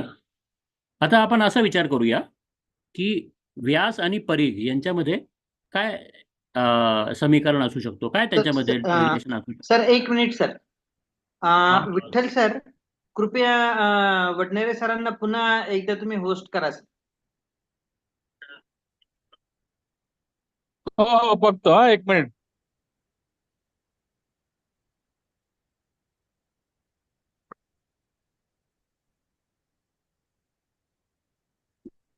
हा वडनेरे सर प्लीज झालं का? Yes, yes. स्क्रीन.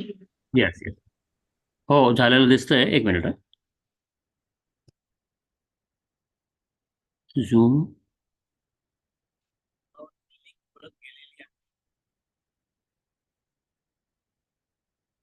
येस, आता हे दिसतंय ना, आता आपलं स्क्रीन शेअरिंग दिसतंय. हो हो झालं. दिसतंय होय. Good good good. आता मी असं करतो, आता मी मध्ये मध्ये जे ब्रेक घेण्याचं काम करत होतो ते मी नाही करणार, कारण आपली जी इंटरनेटचं काहीतरी माझ्याकडे प्रॉब्लेम आहे, त्याच्यामुळे मी ब्रेक न घेता सरळ जात राहील आणि तुम्हाला जिकडे मी स्टॉप म्हणत जाईल तिकडे तुम्ही जेव्हा यूट्यूबवरती पाहाल तेव्हा तुम्ही स्टॉप करा. म्हणजे थोडंसं आपली कम्प्रोमाइज होते, पण त्याला टेक्निकल इश्यूज मिळतो, त्याला इलाज नाही आहे. तर आता तुम्ही या प्रकाराने सर्कल्सची परिघ मोजलेली असेल. आता आपण हे विचार करूया की सर्कल आणि व्यास आणि परिघ यांच्यामध्ये काय काय त्याच्यामध्ये रिलेशन असू शकतो याचा आपण विचार करतोय.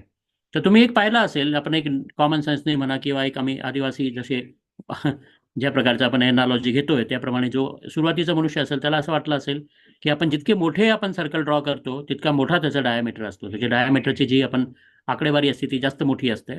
जितका मोठा आपण सर्कल वापरतो तितकी जास्त आपली सर्कम्फिरन्स पण असायला पाहिजे. म्हणजे जेव्हा मोठा सर्कल, मोठे वर्तुळ म्हणजे अधिक व्यास, तसंच मोठा वर्तुळ म्हणजे परिघ पण जास्त असेल का, असा प्रश्न त्याच्या मनामध्ये येऊ शकतो. तर आपण जे डायमीटर काढले ते आपण वेगळे मेथडनी आपण जे आपले परिघ होते ती आपण काढलेली आहे. व्यास म्हणण्यापेक्षा इकडे मी डायमीटर म्हटलं चुकून, पण परिघ जे आहे ती आपण वेगळे मेथडनी काढलेली आहे.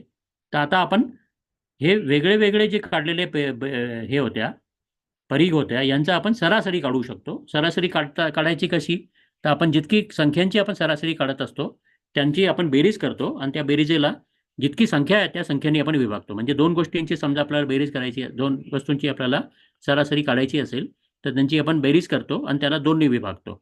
अशा प्रकारे आपण दोन वस्तूंची सरासरी काढतो.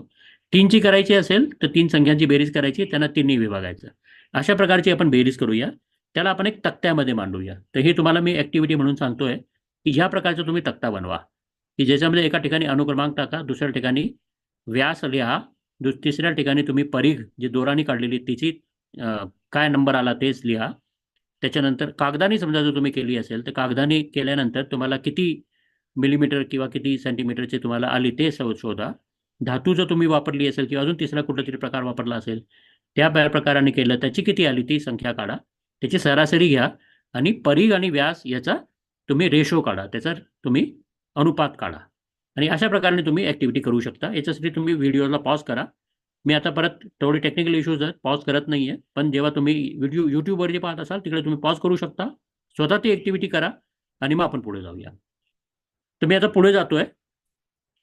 मी जेव्हा ती ॲक्टिव्हिटी केली तेव्हा माझी मी जे आता जे तुम्हाला 6-5 सर्कल्स जे तुम्ही दाखवले, तुम्ही आता व्हिडिओजमध्ये पाहिले होते, त्याचे जे व्यास होते ते 203 मिलीमीटर, 185 मिलीमीटर, 165 मिलीमीटर, 140 मिलीमीटर आणि 120 मिलीमीटर इतके होते.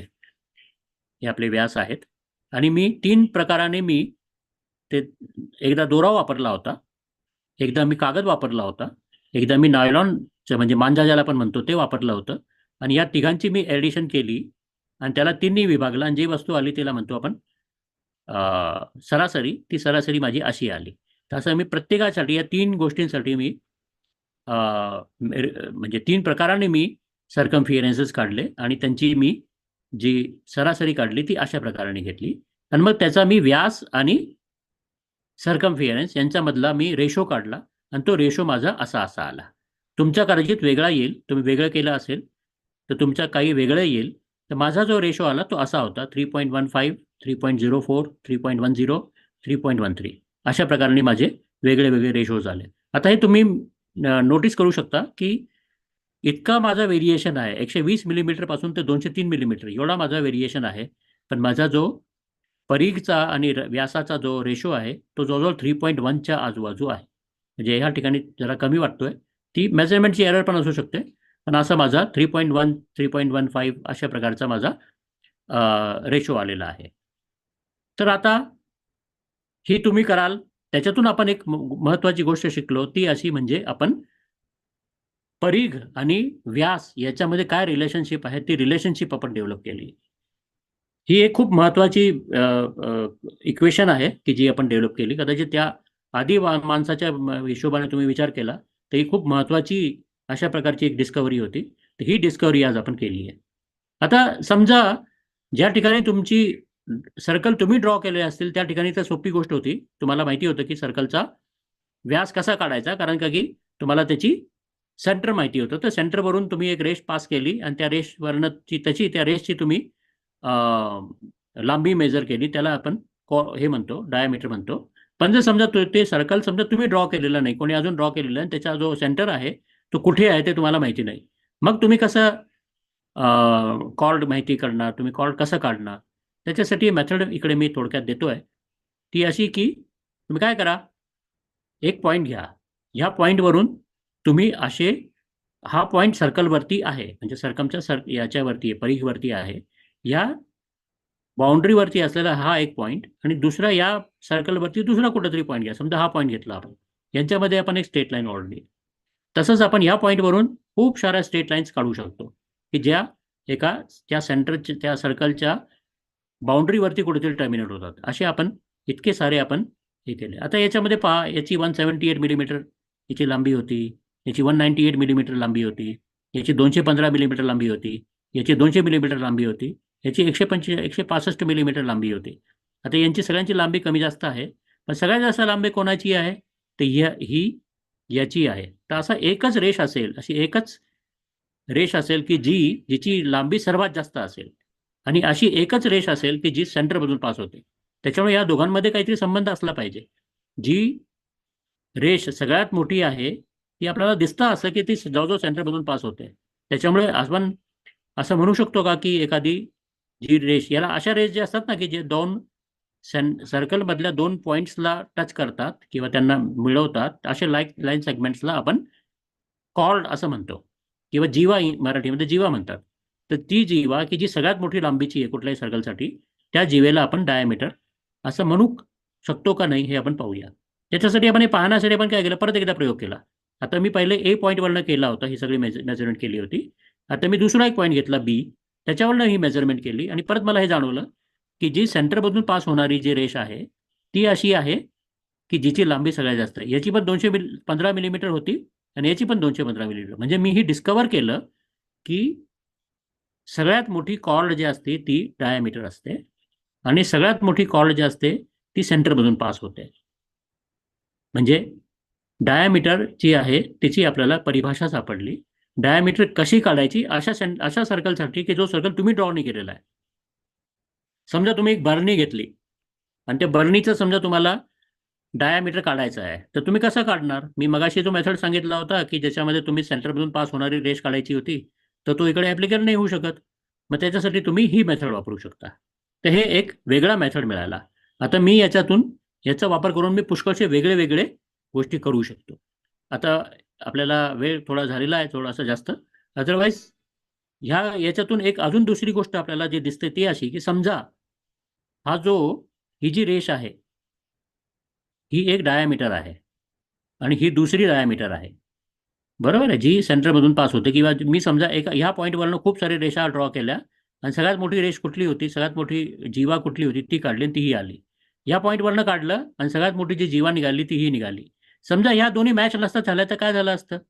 सपोज इकडे मला 215 मिलीमीटरची मला लांबी मिळते, पण मी दुसऱ्या अँगलवरनं समजा दुसऱ्या पॉईंटवरनं मी जीवा काढली आणि ती सगळ्यात मोठी जीवा समजा 215 मिलीमीटरच्या ऐवजी 100 मिलीमीटर आली, तर तुम्ही काय, तर त्याचा अर्थ काय झाला असतं की 100 ह्या पॉईंटवरनं किती पण रेष ओढतो ती 100 मिलीमीटरपेक्षा जास्त कुठलीच नाहीये असं जर झालं, त्याचा अर्थ काय झालं? त्याचा अर्थ असा होऊ शकतो की हा जो फिगर आहे ना, हा सर्कलच नाही आहे. So for a circle it is necessary that the diameter must be constant. हे आपण ह्या प्रकाराने आपण सिद्ध करू शकतो किंवा ह्या प्रकाराने आपण डिस्कवर करू शकतो. तर आपण अजून एक वस्तू डिस्कवर केली या प्रकाराने. माझं हे चालू नसल्यामुळे मी हे दाखवू शकत नाही तुम्हाला. पण समजा नॉन सर्कल म्हणजे काय, जे सर्कल्स नाही आहेत, कदाचित ते इलिप्स असू शकतात. तर हे जीवा मी तुम्हाला सांगितलं आत्ताच की मिड पॉईंट कसं, जो जीवा घेतला आपण, जो सगळ्यात मोठी जीवा होती, सगळ्यात मोठी कॉर्ड होती, त्याला आपण डायमीटर म्हणतो, त्याचा मिड पॉईंट घेतला तर आपल्याला त्याचा सेंटर मिळतो. आता आपण नवीन कन्सेप्टकडे जाऊया. त्या कन्सेप्टला म्हणतो आपण एरिया. एरियाची कन्सेप्ट कशी आहे की समजा तुम्ही टॉप व्ह्यू घेतला, एखादं घर आहे, त्या घराच्या बरोबर तुम्ही कॅमेरा लावला आणि त्या घराला पाहण्याचा प्रयत्न केला तर तुम्हाला ते घर असं दिसेल. इकडे एक मनुष्य बसलेला आहे, एक व्यक्ती बसलेला आहे, टेबल आहे, हे त्याचं डायनिंग टेबल असेल, हे त्याचा टीव्ही ठेवलेला आहे, हे इकडे सोफा ठेवलेला आहे, असे वेगळे सोफे आहेत, इकडे काहीतरी शोभेची वस्तू ठेवलेली आहे, हे बेडरूम आहे. अशा प्रकारे हे त्याचं घर आहे. हे त्याचं झालं. याला आर्किटेक्ट लोक म्हणतात प्लान. इकडे हे सिट आउट आहे, बस बाहेर जाण्याची, इकडे जिना आहे. असं हे सगळं या अशा प्रकारच्या ड्रॉइंगला म्हटलं जातं प्लान. प्लानचा अर्थ असा की एक प्लेनमध्ये वस्तू वेगळे वेगळे ठेवलेल्या आहेत.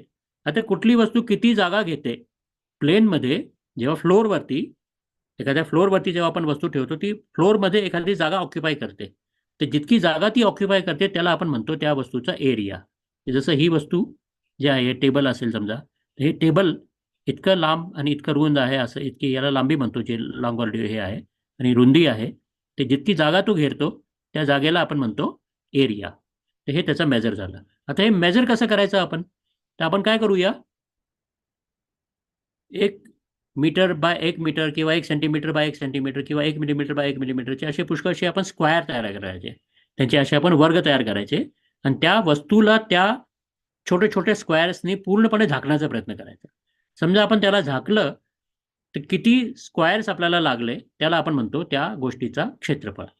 फॉर एक्झाम्पल, समजा एक 2 मीटर बाय 3 मीटरची समजा एक टेबल आहे, एक टेबल आहे की ज्याची लांबी 3 मीटर आहे आणि रुंदी 2 मीटर आहे. तर याला हे 1-1 मीटरचे समजून घ्या, माझ्याकडे आयत आहेत, वर्ग आहेत. त्या चौरसांनी मी जेव्हा आच्छादित एक चौरस मीटर इकडे ठेवला, एक चौरस इकडे ठेवला, एक इकडे ठेवला, एक इकडे ठेवला, एक इकडे ठेवला आणि एक इकडे ठेवला, असं मला 1, 2, 3, 4, 5 आणि 6 असे मला 6 स्क्वायर्स लागले. याचा अर्थ असं झाला की 2 मीटर बाय 3 मीटरचे टेबल हा 6 चौरस मीटर इतका त्याचा एरिया आहे, इतकं त्याचं क्षेत्रफळ आहे. आता हीच आयडिया समजा आपण घेतली तर आपण सर्कलचा क्षेत्रफळ काढू शकतो का? तर मी एक सर्कल ड्रॉ केला ज्याची रेडियस 40 मिलीमीटर आहे. हे पहा, हे याचं सेंटर आहे, 10, 20, 30 आणि 40 या 40 मिलीमीटर आकाराच्या व्यासाचा एक मी वर्तुळ तयार केला, एक मी सर्कल तयार केला आणि ह्या सर्कलचा मला क्षेत्रफळ काढायचं, त्याचा एरिया काढायचा आहे. तर मी काय करणार, मी याच्यामध्ये असलेले जितके पण मिलीमीटर 1 मिलीमीटर बाय 1 मिलीमीटरचे जितके पण ब्लॉक्स आहेत ना, जितके पण हे छोटे छोटे छोटे छोटे स्क्वेअर्स आहेत, हे सगळे मी घेतले. म्हणजे मी एक ग्राफ पेपर घेतला, त्याच्यावरती 40 मिलीमीटर आकारात व्यासाचा एक रेडियसचा एक सर्कल ड्रॉ केला आणि त्याची मी त्याच्या आतमध्ये किती बारके बारके 1-1 मिलीमीटर बाय 1-1 मिलीमीटरचे किती बारके बारके स्क्वेअर्स आहेत ते समजा मी मोजले, तर मला त्या वर्तुळाचा क्षेत्रफळ कळेल. आता हा 40 मिलीमीटर रेडियसचा जो सर्कल आहे, याच्या आतमध्ये माहिती आहे किती हे आहे, किती 1-1 मिलीमीटर बाय 1-1 मिलीमीटरचे किती हे आहेत, 5,000 पेक्षा जास्त आहेत. आता मी एवढं सगळं जर मोजायला गेलो तर मला खूप वेळ लागेल आणि मोजता मोजता मला कंटाळा येईल आणि माझ्याकडून त्या कंटाळ्यामुळे मला चूक पण होऊ शकते. तर मी हेच ॲक्च्युअली मी कॅल्क्युलेट केलं, तर याचा जो क्षेत्रफळ होता तो मला जो सापडला तो 5,010 स्क्वेअर मिलीमीटर इतका सापडला. याच्यासाठी मी एरिया टू रेडियस याचा मी अंदाज घेतला, तर तो 125.15 इतका मिळाला, याचा रेशो इतका मिळाला आणि ratio of area to radius काढला तर तो मला 3.17 इतका मिळाला. म्हणजे जी आपल्याला पूर्वी व्हॅल्यू मिळाली होती जवळजवळ त्याच्या इतका आला. आता तुम्ही म्हणाल की हे फार अवघड काम आहे, याला आपण सोपं करू शकतो का? तर आपण शॉर्टकट मारू शकतो. शॉर्टकट मारण्याचा एक सगळ्यात चांगला तरीका काय आहे, सगळ्यात चांगला मेथड काय आहे, की आपण हा जो आपला सर्कल होता हा एवढा मोठा होता, एवढा मोजण्यापेक्षा समजा मी इतका घेतला, फक्त इतकाच घेतला, तर माझं काम 1/4च झालं. त्याच्यामुळे मी या 1/4 एरियाचा या 1/4 पार्ट जो आहे याचा मी या क्वार्टरचा मी एरिया काढतो आणि त्याला मी 4ने मल्टिप्लाय करून टाकेल. अशा प्रकाराने माझं काम सोपं होऊन जाईल. तर हा एक शॉर्टकट करण्याचा माझा एक मेथड आहे, की पूर्ण काढण्यापेक्षा आपण थोडं 1/4च करूया. 1/4 काढणं सोपं आहे, कारण मला जवळजवळ 1,000च्या आजूबाजू मला स्क्वेअर्स मोजावे लागतील. पण तेवढं पण मला नाही करायचं, तर मी काय करू शकतो, तर मी फर्दर मी दुसरी मेथड काढतो. ती अशी, की मी काय करेल, हा माझा क्वार्टर आहे, हा माझा 1/4 ऑफ सर्कल आहे. आता ह्या 1/4 मला मी काय करेल, 5-5 मिलीमीटरच्या अंतरावरती मी त्याच्यावरती रेष ओढेल. हे पहा, ही अशी मी रेष ओढलेली आहे. बरोबर आहे. आता मी हे जी स्ट्रीप आहे ना, ही तुम्हाला स्ट्रीप दिसते, ह्या स्ट्रीपचा मी एक अंदाज घेतो की ह्या स्ट्रीपचा एरिया किती आहे. ह्या स्ट्रीपच्या एरियामध्ये ह्या पट्टीचा एरिया ॲड करेल, त्याच्यामध्ये या पट्टीचा एरिया असं करेल. असे बारके बारके जे पट्ट्या तयार झालेल्या आहेत तिथपर्यंत, या सगळ्या पट्टींचा एरिया जर मी ॲड केला तर मग मला या क्वार्टरचा एरिया मिळून जाईल. म्हणजे हे काम मला अजून जास्त सोपं होऊन जातं. त्याच्यासाठी मी काय करेल, ही जी पट्टी आहे ना, या पट्टीची गंमत पहा. मी ॲक्च्युअली काय केलं, याच्यावरती ह्या पट्टींची हाईट मेजर केली. कारण एरिया त्याची विड्थ तर माहिती आहे आपल्याला, याची रुंदी माहिती आहे, हाईट नव्हती माहिती. तर पहिल्या जेव्हा सेंटरवरनं जेव्हा जी रेष पास होते ती 40 मिलीमीटर त्याचा रेडियस असल्यामुळे 40 मिलीमीटर त्याची हाईट झाली. इकडे पण 40 मिलीमीटर येते, इकडे 39 मिलीमीटर येते, इकडे 37 मिलीमीटर येते. अशा प्रकारे मी सगळ्या पॉईंटवरती मी त्यांची हाईट किती आहे ती मेजर केली. आता प्रत्येक पट्टी जी आहे ना ती अशी आहे. म्हणजे तुम्ही पहा, ही पट्टी तुम्ही पहा, एक 37, 35, एक बाजू 37 मिलीमीटर हाय आहे, दुसरी 35 मिलीमीटर हाय आहे. तर अशी एका बाजूची हाईट H1 मिलीमीटर आहे, दुसऱ्या बाजूची हाईट H2 मिलीमीटर आहे. विड्थ बरोबर आहे. समजा दोघांची हाईट H1च असते, तर मी विड्थ गुणिले H1 केलं असतं आणि माझं काम होऊन गेलं असतं. पण एका ठिकाणी H1 आहे, दुसऱ्या ठिकाणी H2 आहे. मग मी कुठलं वापरू, H1 वापरू का H2 वापरू? तर मी मगाशी जे शिकलो होतो तीच वस्तू मी परत इकडे वापरतो. मगाशी मी हे शिकलो होतो की दोन गोष्टी आहेत, ही घेऊ का ही घेऊ मला कळत नाही, मी काय करतो तिची सरासरी घेतो. तसं मी आता इकडे मी रिगरसली तुम्हाला प्रूव्ह केलेलं आहे की सरासरी जर घेतली तरी पण ह्या गोष्टीचा जो एरिया आहे तो तितकाच येतो. तर मी सरासरी हाईट घेतो, त्याला विड्थनी मल्टिप्लाय करतो आणि अशा प्रकाराने मी माझी एरिया काढू शकतो. आता ही एक एक्सेल शीट आहे. या एक्सेल शीटमध्ये मी हे वापरलं. मी एक्सेल शीट वापरली म्हणजे अजून मी ॲडव्हान्स टेक्निक वापरली. माझं काम जे खूप किचकट होतं ते माझं सोपं झालं. इकडे हा एक आपला एक्सेलचा प्रोग्राम आहे जो मी तुम्हाला शेअर करेल.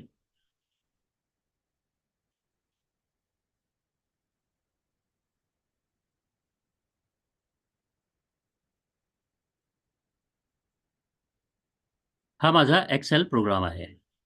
याच्यामध्ये मी काय केलं, सेंटरपासून डिस्टन्स जो आहे तो लिहिला, एका बाजूला हाईट लिहिली, त्याची विड्थ तर 5 मिलीमीटर फिक्स्डच आहे, त्याची ॲव्हरेज काढली, म्हणजे याची आणि याची ॲव्हरेज काढली, ह्या 40 आणि या 40ची तर 40 आली, 39 आणि 40ची ॲव्हरेज काढली तर ती 39.5 आली, 39 आणि 37ची ॲव्हरेज काढली तर ती 38 आली. अशा प्रकारे मी सगळ्यांच्या ॲव्हरेजेस काढल्या, त्याचा एरिया काढला, म्हणजे ॲव्हरेज हाईट इंटू विड्थ हे काढलं तर मला एरिया मिळाला. तर ज्या लोकांना एक्सेल शीट चांगली करता येत असेल त्यांच्यासाठी हे एक सोपा उपाय आहे. हे असं करून तुम्ही खूप किचकट काम आणि भरपूर वेळा करायचे कामं जे असतील ते तुमचे सोपे होऊ शकतात. हे मी फक्त 40 मिलीमीटरवाल्या जो सर्कल आहे त्यासाठी केलं. असं समजा मला 5 सर्कल्सची समजा मला हे काढायची असेल, एरिया काढायचा असेल, तर पहा याच्याने माझं काम किती सोपं होऊन जातं. तर अशा प्रकारे आपण करू शकतो. आता एक ॲक्टिव्हिटी अशी करूया, तुम्हाला मी वेळ देतो, म्हणजे आता आपण पुढे पुढे जाऊया, कारण थोडा इंटरनेटचा प्रश्न आहे. तर आपण असं करूया, 4 सर्कल्स ड्रॉ करूया, 10 मिलीमीटर, 20 मिलीमीटर, 30 मिलीमीटर आणि 40 मिलीमीटर त्रिज्या असलेले. त्यांच्यासाठी क्षेत्रफळ काढूया, हाच जो मेथड वापरला त्याच्याने. आता तुम्हाला अल्गोरिदम आहे, तुम्हाला नुसतं प्रोग्राम फिट करायचा आहे, त्याच्यामुळे काम तुमचं सोपं होऊन जाईल. आणि क्षेत्रफळ भागिले त्रिज्या याचा तुम्ही अनुपात घ्या, क्षेत्रफळ भागिले त्रिज्या स्क्वायर याचा अनुपात घ्या, आणि मग पहा की काय रिलेशनशिप डेव्हलप होते. आता हे पहा मी केलं ते, तुम्ही तिकडे पॉज करून पाहू शकले असता, पण आता आपण पुढे जातोय. तर मी जेव्हा केलं तेव्हा मला काय मिळालं, की जेव्हा त्रिज्या 10 मिलीमीटर होती त्याचं क्षेत्रफळ मला 260 स्क्वेअर मिलीमीटर इतकं मिळालं. त्याचं क्षेत्रफळचं आणि याचा त्रिज्याचा समजा जर आपण अनुपात काढला, रेशो काढला, तर हा पहा हा अनुपात कुठेच मॅच होत नाहीये, कुठेच तो एकसारखा येत नाहीये, एकदमच वेगळा वेगळा आहे, वाढत चाललेला आहे. हा 26 आहे, 59 आहे, हा 88 आहे आणि 125 आहे. पण हा जो अनुपात आहे क्षेत्रफळ भागिले त्रिज्या स्क्वायर, हा जवळजवळ 3च्या आजूबाजू आहे, 2.93, 2.95. आता हा थोडासा याच्यामध्ये एरर पण खूप जास्त आहे, कारण आपण फार कमी छोटी आकाराचा आपण त्रिज्या घेतलेली आहे. पण या ठिकाणी जवळजवळ 3.13 इतकं साधारणपणे आपल्याला मोठ्या आकाराच्या याच्यामध्ये 3.13 साधारणपणे इतकं आपल्याला क्षेत्रफळ भागिले त्रिज्या स्क्वायर याची व्हॅल्यू आलेली आहे. आता आपण याच्यातून काय शिकलो, याच्यातून हे शिकलो आपण की परिघ भागिले व्यास ही जी व्हॅल्यू होती ही जवळजवळ 3च्या आजूबाजू होती, आणि त्याच्या आधी जे आपल्याला परिघ भागिले व्यास मिळाला होता तो पण आपल्याला साधारणपणे तितकाच आला होता. तर परिघ भागिले व्यास इज इक्वल टू क्षेत्रफळ भागिले त्रिज्या स्क्वायर्ड, हे आपल्याला एक मिळालं. आता हे योगायोगच आहे का, हे गंमत म्हणजे आपल्याला एक जादू आहे का काही, की बुवा हे दोन्ही वस्तू एकसारखी आली का, त्याच्यामध्ये काही लॉजिक आहे? तर हे आपल्याला, is it a coincidence that circumference divided by diameter is same as area divided by radius square, हे योगायोग आहे का? असं जेव्हा पण आपल्याला असे दोन गोष्टी सारख्या मिळतात तर आपल्याला स्वतःला हा प्रश्न विचारायचा होतो, हा योगायोग आहे का याच्यामागे काही लॉजिक आहे? तर समजा जर हे याच्यामागे जर लॉजिक आहे तर आपल्याला ते प्रूव्ह करता यायला पाहिजे, ते आपल्याला सिद्ध करता यायला पाहिजे. तर मी तुम्हाला एक सिद्ध करून दाखवतोय. मी हे अज्युम करणार आहे की सर्कम्फिअरन्स इज इक्वल टू 2πr, आणि मी हे प्रूव्ह करणार आहे की area is equal to πr square. हा जो अनुपात होता याला आपण पाय म्हटलं होतं. तर परिघ भागिले व्यास याला आपण पाय असं नाव दिलेलं होतं. तर हे आपण अज्युम केलं की सर्कम्फिअरन्स इज इक्वल टू 2πr, आणि याच्यावरनं we will prove that area is equal to πr square. याच्यासाठी मी 2 भाषांमध्ये हे केलेलं आहे, व्हिडिओ बनवलेला आहे, ज्याला आपण व्हिज्युअल प्रूफ असं म्हणू. आपण हे लॉजिकली नाही करणार आहोत, आपण व्हिज्युअली आपण प्रूव्ह करणार आहोत. पहा आता मी कसं प्रूव्ह करतो.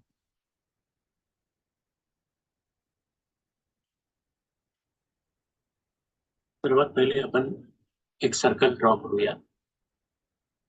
We are drawing a circle. Draw करण्याची पद्धत आपल्याला आधीपासून माहितीच आहे, त्याच प्रकारे आपण करतो आहोत. I am rotating the paper which is not very. अशा प्रकारे आपण कागद फिरवत गेलो आणि या प्रकारे सर्कल ड्रॉ झालेलं आहे. आता आपण सर्कल वरती एक आपण डायमीटरची लाईन रेष ओढणार आहोत. त्याच्यासाठी आपण सेंटर वरून एक पट्टीच्या साहाय्याने एक रेष ओढली. आता सेंटर वरनं आपण एक राईट अँगल साठी आपण एक मार्किंग केलेली आहे.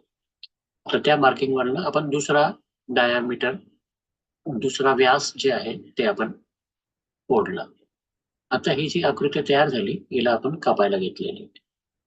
ते कापायला फार वेळ लागेल, पण आपण त्याची सुरुवात आणि शेवट पाहूया.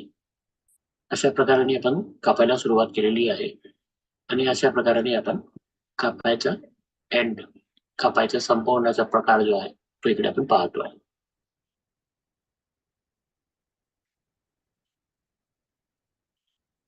आता आपली सर्कल पूर्णपणे कट होऊन झालेलं आहे. त्या सर्कलच्या मध्यभागावरती 2 डायमीटरची रेषा सुद्धा आपल्याला दिसत आहेत.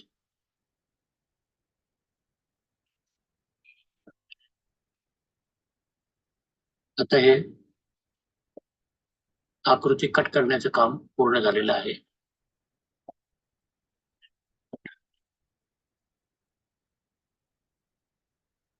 आता आपण त्या आउटलाईन्स वरनं, म्हणजे जे डायमीटर्स आहेत, व्यासची जे रेषा आहेत, त्या रेषांवरनं आपण अशा प्रकारे आपण कट करतोय. ही पहिली सर्कलला, या वर्तुळाला आपण 2 भागामध्ये भागला. आता याचे उरलेले जे भाग होते त्यालाही भाग बघतोय, त्याला पण आपण कट करतोय. अशा प्रकारे आपल्याला चतकोर सर्कल्सचे पार्ट्स मिळाले. आता यांना आपण याप्रमाणे अरेंज करून पाहू. तर याप्रमाणे अरेंज केलेली जी आकृती आहे त्याचा क्षेत्रफळ सुद्धा तितकाच असेल जितका की तो सुरुवातीच्या सर्कलचा होता. कारण आपण त्याच्यातून कुठलाही भाग बाजूला काढलेला नाहीये. तर या आकृतीच्या कडून आपण काही बोध होत नव्हता. मग आपण हे जे चतकोर वर्तुळाचे भाग आहेत यांना आपण अजून मध्यभागावरनं फोल्ड करतो आहोत. त्याला पण आपण आता परत कट करणार आहोत. अशा प्रकारे आपण त्या चतकोर वर्तुळाच्या भागांना मधून कापून घेतो आहोत. अशा प्रकारे आपण कापलेला. अशा प्रकारे जेव्हा सगळ्यांना आपण कापून घेतलं तेव्हा जी आकृती तयार होईल ती अशा प्रकारची होईल. ही जवळजवळ एका आयतासारखी दिसते. याचा जो हा भाग आहे हा आपल्या त्रिज्याचा इतका आहे आणि हा जो सर्क्युलर भाग आहे हा त्याची पेरिफेरी, म्हणजे त्याची जे सर्कम्फिरन्स आहे त्याचा अर्धा भाग झाला. अजून याला आपण कट केलं तर अजून आपल्याला पहा तर जास्त आयतासारखा दिसायला लागेल. हे भाग जे आहे हे परिघचा अर्धा भाग झाला, कारण अर्धा भाग वरती आणि अर्धा भाग खाली, आणि उभी बाजू ही त्रिज्या इतकी लांब असणार आहे. म्हणजेच हा आकार असा दिसतो. हा एका प्रकारचा आयत आहे ज्याची लांबी अर्धी परिघ इतकी आहे आणि रुंदी ही त्रिज्या इतकी आहे. आता आपल्याला क्षेत्रफळ काढायचं आहे. आपण पाहिलं की परिघ हे पाय गुणिले 2 गुणिले त्रिज्या किंवा पाय गुणिले व्यास इतकं असतं. त्याच्यामुळे आयताचं क्षेत्रफळ हे लांबी गुणिले रुंदी या प्रकाराने जर आपण पाहिलं तर लांबी आहे अर्धी टाइम्स परिघ, कारण अर्धी परिघ वरती गेलेली आहे आणि अर्धी परिघ खाली गेलेली आहे, आणि रुंदी आहे त्रिज्या इतकी. त्याच्यामुळे आयताचं क्षेत्रफळ झालं अर्धा गुणिले पाय गुणिले त्रिज्याचा दुप्पट गुणिले त्रिज्या इतकं, म्हणजेच पाय गुणिले त्रिज्याचा स्क्वायर्ड किंवा त्रिज्याचा वर्ग इतकं. या प्रकारे आपण आयताचं क्षेत्रफळ म्हणजेच वृत्ताचं क्षेत्रफळ किंवा वर्तुळाचं क्षेत्रफळ हे पाय आर स्क्वायर इतकं असतं हे आपण सिद्ध केलेलं आहे.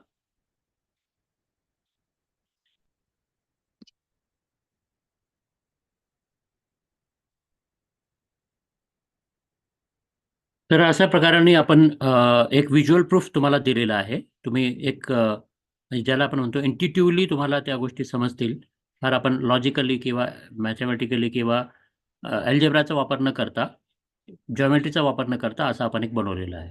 मला वाटतं तुम्हाला ते समजलं असेल.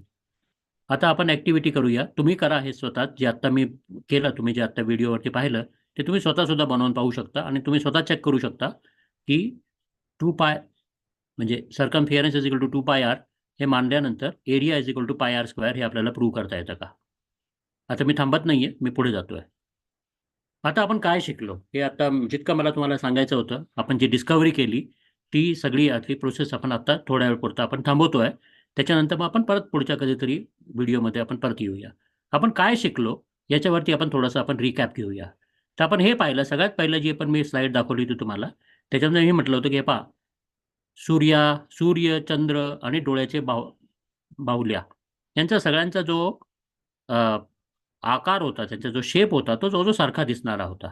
आपण याच्यातून काय शिकलो की we should seek to find the similarity in the dissimilar context.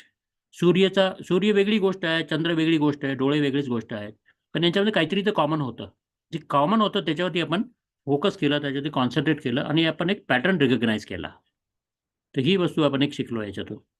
दुसऱ्या याच्यातून आपण काय शिकलो की आपण एक वर्तुळामध्ये एक आपण गायचं आपण उदाहरण घेतलं. आता गाय एकदम टोटली डिफरंट कॉन्टेक्स्ट होता, डिफरंट परिस्थिती होती ज्याच्यामध्ये ती गाय चरत होती. तिचा सूर्याशी काय संबंध होता, चंद्राशी काय संबंध होता, त्याच्या डोळ्याशी काय संबंध होता. पण जेव्हा त्या गायांचे चरण्यावरनं, त्या गायनी जे रेष जो आकार तयार केला होता त्याच्यावरनं आपण एक नवीन गोष्ट शिकलो, ती म्हणजे वर्तुळ कसं तयार करता येईल. म्हणजे आपण एक मेथड डिव्हाइस कशी करता येऊ शकते हे आपण शिकलो त्याच्यातून. त्याच्यानंतर आपण तुम्हाला सांगितलं की कमीत कमी 5 वर्तुळ बनवा. याच्यातून तुम्हाला काय शिकायला मिळालं की वी शुड मेक, म्हणजे प्रॅक्टिस जे आहे ते करत राहायला पाहिजे आपण. दुसरी गोष्ट आपण ही शिकलो की तुम्ही कितीही वर्तुळ बनवा, सगळे वर्तुळ सारखेच होते. तो समजा एखादा 5 मिलीमीटरचा वर्तुळ समजा जर तुम्ही बनवला, तुम्ही 10 वेळाला जरी तुम्ही ड्रॉ केला असेल तरी त्याची प्रॉपर्टी सेम होती. म्हणजे याच्यातून एक आपण असं शिकलो की सायंटिफिक एक्सपेरिमेंट जे असतात ना, ते रिपीटेबल असतात. म्हणजे ते रिपीट केलं तरी पण त्याच्यातून तुम्हाला सेम कन्क्लुजन ड्रॉ करता येतात. असं नाही की तुम्ही आज जर सर्कल ड्रॉ केला आणि त्याचा परीघ आणि त्याचा काही जो प्रॉपर्टी काढली तुम्ही, ती आज वेगळी निघाली, उद्याकडे वेगळी निघेल, तिसऱ्या दिवशी वेगळीच निघेल. ती तिथीवार घडी नक्षत्रावरती डिपेंड नाही करत, ती इंडिपेंडेंट असते, सगळ्या गोष्टींची रिपीटेबल असते. तर ही वस्तू आपण शिकली. हे शिकण्यासाठी आपण तुम्हाला 5 वेळा वर्तुळ बनवण्याचा सराव करून घेतला. तुम्ही जेव्हा वर्तुळाचा व्यास मोजला तेव्हा तुम्ही मोजण्याचा सराव केला. म्हणजे मेजरमेंट जेव्हा आपण घेतो तेव्हा मेजरमेंट कशी घ्यावी याचा तुम्ही सराव केला. याच्या आपण डिटेलमध्ये गेलो नाही आपण की पट्टीतून आपण जेव्हा मोजतो तेव्हा कुठल्या कुठल्या प्रकारचे एरर्स असू शकतात. तुम्ही जेव्हा एखाद्या पट्टीने मोजता तेव्हा तुम्ही तुमचा डोळा कुठे असला पाहिजे, तुम्ही कुठे पाहायला पाहिजे, कसं पाहायला पाहिजे आणि कसं अचूक मेजरमेंट करता यायला पाहिजे याच्यावरती आपण फोकस नाही केला. पण ही गोष्ट तुम्ही शिकली की मेजरमेंट कशी करायची. जेव्हा मी तुम्हाला सांगितलं की वर्तुळाचं परीघ मोजा, त्याच्यातून तुम्ही काय शिकले? तुम्ही हे शिकले की स्वतःला चॅलेंज कसं करता येईल. It was a challenge. Scales are not suppose to measure the curved paths. Scales are suppose to measure the straight lines, things in a straight line. पण तुम्ही स्ट्रेट लाईन नसलेली गोष्टी मोजण्यासाठी मी तुम्हाला चॅलेंज केलं. तुम्हाला म्हटलं की तुम्ही हे करून बघा. आणि जेव्हा आपण याचं सोल्युशन शोधलं तेव्हा आपण आपली प्रॉब्लेम सॉल्व्हिंगसाठी आपण क्रिएटिव्हिटी वापरली. कल्पकता वापरणं हे आपण त्याच्यातून शिकलो. आपण वेगळे साधन वापरले. त्याच्यातून आपण काय शिकलो? त्याच्यातून आपण हे शिकलो की जरी तुम्हाला एक सोल्युशन सापडला ना, तरी तिकडे समाधान मानून घेऊ नका. तुम्ही वेगळे अजून अल्टरनेटिव्ह शोधा. वेगळे चॉईसेस शोधा. वेगळे मेजरमेंट वेगळे प्रकाराने करा. त्यांना ॲव्हरेज करा.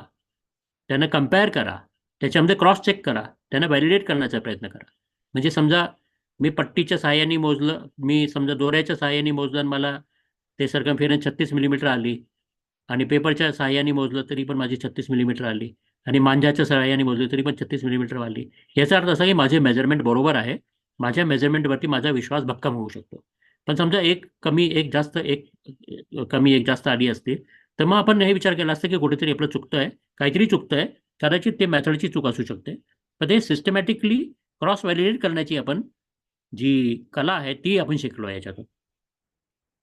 आपण जेव्हा क्षेत्रफळ बद्दल मी तुम्हाला सांगितलं, याच्यातून तुम्हाला मी हे सांगण्याचा प्रयत्न केला की आपण एखादी कन्सेप्ट जेव्हा शिकतो ना, तेव्हा एकदम बेसिक फंडामेंटल लेव्हलला त्याला शिकण्याचा प्रयत्न करायला पाहिजे. तुम्ही नुसतं शाळेमध्ये आपल्याला जी वस्तू शिकवली जाते तिचं आपण नुसतं पाठांतर करून वापरण्यापेक्षा आपण जी कन्सेप्ट शिकतो तिची मूलभूत कल्पना काय आहे ती जर तुम्हाला समजली तर तुम्हाला ॲप्लिकेशन करताना तुम्हाला जास्त त्रास होत नाही. पुढे आपण काय केलं, एक टेबलचा आपण एरिया काढण्याचा प्रयत्न केला. आपण म्हटलं एक टेबल आहे की जो 3 मीटर वाईड, 3 मीटर लाँग आणि 2 मीटर वाईड आहे. त्याचा एरिया किती असेल? तर आपण म्हटलं की आपण ह्या प्रकाराने एक्सपेरिमेंटल पद्धतीने आपण त्याचा एरिया काढू शकतो. तर हे करत असताना आपण ती जी संकल्पना मागच्या चॅप्टरमध्ये शिकलो होतो, ती संकल्पना आपण इकडे ॲप्लाय केली. तर असं बेसिक कन्सेप्टचं ॲप्लिकेशन हे आपण याच्यातून शिकलो. पुढे आपण काय शिकलो? पुढे आपण हे म्हटलं की ठीक आहे, आपण हे circle was rectangle was a simpler case. Let us challenge ourselves to find it even difficult case, and that difficult case was that of circle. तर ग्राफवरून क्षेत्रफळ काढताना काय अडचण येते ते आपण शिकलो. जेव्हा आपण वर्तुळाचं क्षेत्रफळ काढण्याचा प्रयत्न केला, तेव्हा आपण जर ब्लाइंडली ब्रूट फोर्सचा वापर केला, तर आपण सगळे मिलीमीटर, एक एक मिलीमीटरचे सगळे जे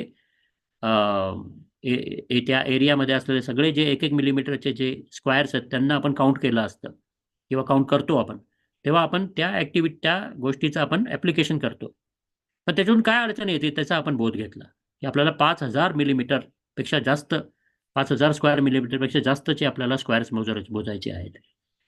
मग आपण काय केलं, आपण शॉर्टकट काढायचं शिकलो, की समजा एखादी वस्तू खूप कॉम्प्लिकेटेड असेल तर काय करायचं, तर आपण त्याला आपण सिंपल करूया. तर कसं सिंपल केलं आपण? सगळ्यात पहिले आपण असं सिंपल केलं, की आपण एक क्वार्टरचा पार्ट घेतला. याच्यात आपण कुठली प्रॉपर्टीचा वापर केला? याला आपण सिमेट्री नावाची प्रॉपर्टीचा वापर केला. हे पहा, हे याच्यामध्ये कुठलाही हा क्वार्टर घ्या, हा क्वार्टर घ्या, हा क्वार्टर घ्या किंवा हा क्वार्टर घ्या. कुठलाही क्वार्टर घेतला ह्या सर्कलचा, हे सगळे क्वाड्रंटमधले जे सर्कल जे आहेत ते जवळजवळ सगळेच आहेत. There is nothing special about this one. There is nothing special about this one. So everything is similar, and so therefore we use the simplicity. This quarter is similar to this quarter and so on. त्याच्यानंतर आपण परत सरासरीचा वापर केला आणि सरासरीचा वापर करून आपण म्हटलं की ही हाईट आणि ही हाईट, सपोज दोज हाईट्स वर equal, we would have found the area to be this height multiplied by the width. Since the heights are different, we use the average height and multiply it by width and found the area of the strip. And then we use the Excel. त्याच्यामुळे एक्सेलचा वापर आपण problem सॉल्व्हिंगसाठी कसे करता येऊ शकेल हे आपण या शॉर्टकट बनवून शिकलो. अशा प्रकाराने आपण पुष्कळशा गोष्टी शिकलो. त्याच्यानंतर आपण शिकलो परिघ डिवायडेड बाय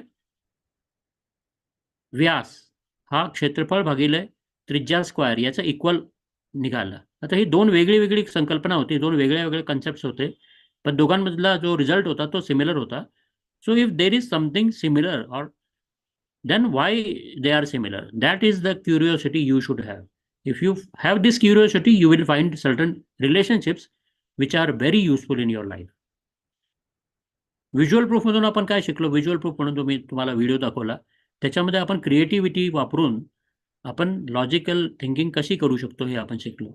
क्रिएटिव्हिटी थिंकिंग शिकलो आपण.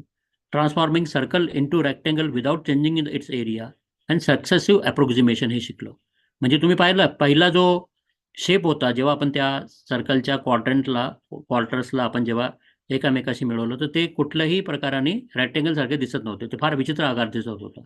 त्याच्यानंतर पण जेव्हा क्वार्टर्स किंवा चतकोरचा अर्धा भाग घेतला आणि त्याच्याने आपण ते वस्तू अरेंज केल्या, तर ते थोडंफार रेक्टेंगल सारखं दिसायला लागलं. पण आपण जेव्हा 1/8 पार्ट घेतला, 1/16 पार्ट घेतला, तेव्हा तो अजून जास्त सिमिलर टू रेक्टेंगल दिसायला लागला. त्यामुळे अजून त्याचा आपण भाग करत गेलो असतो तर अजून जास्त रेक्टेंगलच्या सिमिलर अशा गोष्टी आपल्याला मिळाल्या असत्या. हे सक्सेसिव्ह, ह्या गोष्टीला म्हणतो successive approximation. Slowly and slowly you are converging towards a solution. आता आपण हे जे शिकायचं होतं याच्यामधलं कॉन्टेंट इतकाच होता. आता याच्या पुढे तुम्हाला जर शिकायचं असेल तुम्हाला मी काही ॲक्टिव्हिटी सुचवतो, ती ॲक्टिव्हिटी तुम्ही करून बघू शकता. एक आहे Archimedes proof for A is equal to pi r square. Area हा पाय आर स्क्वेअर इतका असतो, याच्यासाठी आर्किमिडीजनी एक प्रूफ दिलेला आहे. ते तुम्ही याच्यावरती इंटरनेटमध्ये सर्च करा. तुम्हाला आर्किमिडीजचे मूळ प्रूफ पुस्तक जे आहे ती तुम्हाला archive.org मध्ये सापडेल. तिच्यावरनं तुम्हाला त्यांनी आर्किमिडीजनी एरिया हा पाय आर स्क्वेअरचा इक्वल कसा असतो हे त्यांनी 2300 वर्षापूर्वी, साधारणपणे 300 BC ला आर्किमिडीज झाला होता, त्यावेळेला त्यांनी ते प्रूव्ह कसं केलं होतं याचे तुम्हाला एक फार गंमतीदार तुम्हाला सोल्युशन सापडेल. त्यांनी पूर्णपणे लॉजिक वापरून ते केलेलं आहे. त्याच्यानंतर आर्किमिडीजनी सक्सेसिव्ह अप्रोक्सिमेशन वापरून circumference is equal to pi r square, circumference is equal to 2 pi r हे त्यांनी प्रूव्ह केलं होतं. तर हे कसं केलं होतं हे आपण थोडंसं पाहू शकतो. म्हणजे मी डिटेलमध्ये जाणार नाही, तुम्हाला मी एनकरेज करतो की तुम्ही ते वापरा.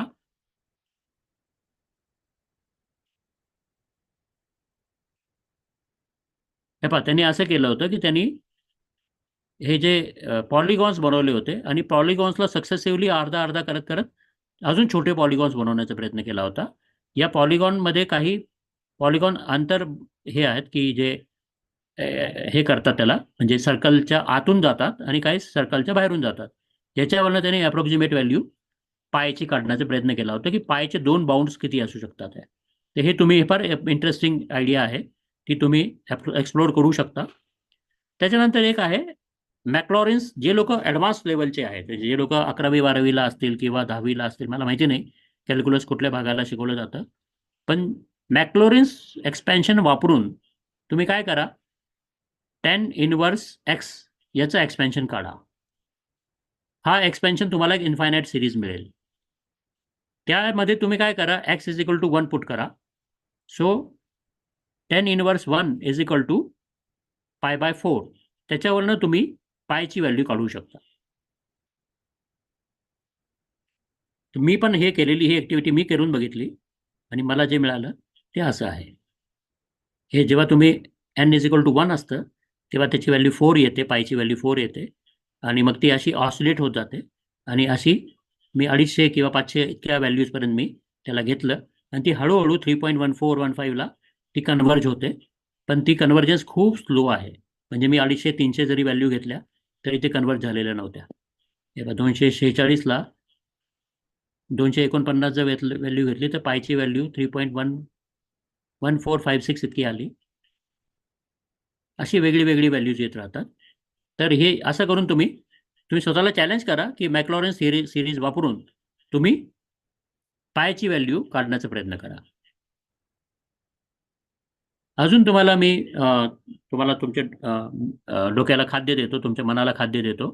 तुम्ही असे प्रश्न विचारा स्वतःला, can you further improve method of finding circumference not changing material. आपण काय केलं, पुष्कळचे मटेरियल वेगळे वेगळे वापरले आणि म्हटलं आता तुम्ही वेगळे वेगळे मटेरियल न वापरता अजून काही मेथड आहे का अशी की ज्याच्याने आपण सर्कम्फिअरन्सची मेजरमेंट जास्त ॲक्युरेट करू शकतो. याच्यावरती तुम्ही प्रश्न विचारा स्वतःला. जी उत्तर सापडतील ते आम्हाला कळवा. आम्हाला फार इच्छा आहे तुमचे काय उत्तर येतात ते शोधण्याची. त्याच्यानंतर compare the various material used in finding C based on criteria like.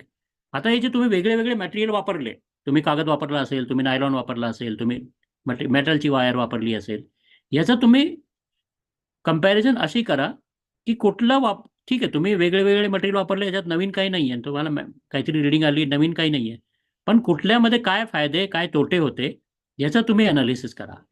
की जेव्हा तुम्ही कॉटनचा दोरा वापरला त्याचे तुम्हाला काय फायदे झाले, काय तोटे आले, compare to metal wire, compare to nylon wire, याच्यामध्ये वेगळे वेगळे तुम्हाला पॉझिटिव्ह निगेटिव्ह काय वाटले त्याचे तुम्ही कंपॅरिझन करा आणि ते तुम्ही आम्हाला कळवा. Can you improve the area calculation method. आता आपण एरिया कॅल्क्युलेशन करण्यासाठी मेथड बनवली, आपण याला फर्दर इम्प्रूव्ह करू शकतो का, हा तुम्ही प्रश्न विचारू शकता स्वतःला. Can you use random numbers to find the approximate value of pi. समजा तुम्हाला पायची व्हॅल्यू काढायची आहे, अप्रॉक्सिमेट व्हॅल्यू काढायची आहे, त्याच्यासाठी आपण रॅन्डम नंबरचा वापर करू शकतो का. हे मी परत तुम्हाला जे ॲडव्हान्स लेवलचे विद्यार्थी आहेत त्यांच्यासाठी माझा हा प्रश्न आहे की ज्यांना जे सायंटिस्ट बनण्याचे जास्त जवळ आलेले आहेत त्यांच्यासाठी हा प्रश्न आहे. याच्यासाठी मी हिंट पण देतोय की तुम्ही काय करा, compare the area of quadrant of a circle with the radius 1 with that of the unit square. म्हणजे युनिट स्क्वायर म्हणजे काय, ज्याची साईड 1/1 ची असते ती, तिला एक सर्कल घ्या ज्याची रेडियस 1 असली पाहिजे आणि ह्या दोन गोष्टींचे एरिया जे आहे त्याचं कम्पेअर करा. त्याच्यानंतर तुम्ही रॅन्डम नंबरचा पेअर जनरेट करा ज्याच्याने तुम्हाला रॅन्डम पॉईंट मिळेल त्या स्क्वेअरमधला. मग तुम्ही हे विचार करा की हा जो रॅन्डम पॉईंट आहे हा युनिट स्क्वेअरच्या आतमध्ये तर 100% आहेच आहे, पण तो सर्कलच्या आतमध्ये पण आहे का, आणि जर आहे तर असे किती पॉईंट आहेत की जे सर्कलच्या आतमध्ये आहेत आणि किती पॉईंट आहेत की जे सर्कलच्या आत नाही आहेत. यांची जर तुम्ही कंपॅरिझन केली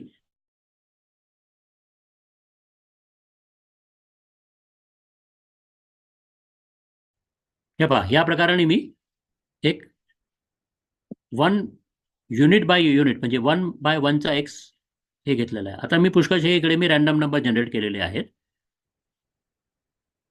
एक्सेलचा वापर करून मी एक रॅन्डम नंबर जनरेट केलेले आहेत आणि याच्यामध्ये ही जे तुमचा जो स्क्वेअर आहे ना तो असा असेल, जो तुमचा जो स्क्वेअर आहे हा स्क्वेअर आहे आणि जो तुमचा सर्कल असेल तो साधारणपणे ह्या प्रकारचा असेल. आता हे इकडचा जो पॉईंट आहे हा सर्कलच्या बाहेर आहे, युनिट सर्कलच्या बाहेर आहे. आणि हा जो पॉईंट हा युनिट क्वाड्रंट सर्कलच्या आतमध्ये आहे.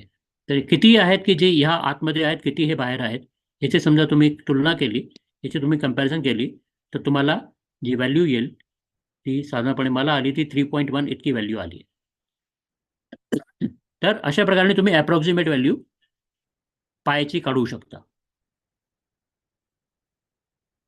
तर असे पुष्कळशे गोष्टी आहेत जे तुम्हाला करता येऊ शकतील. आणि हा एक फार इंटरेस्टिंग अशा प्रकारचा टॉपिक आहे, सर्कल्स आणि पाय यांचा तुम्ही वापर करू शकता. एक पाय डे नावाचा एक 14 मार्चला एक दिवस असतो, 3/14, कारण त्याची व्हॅल्यू पायची व्हॅल्यू 3.14च्या आजूबाजू असल्यामुळे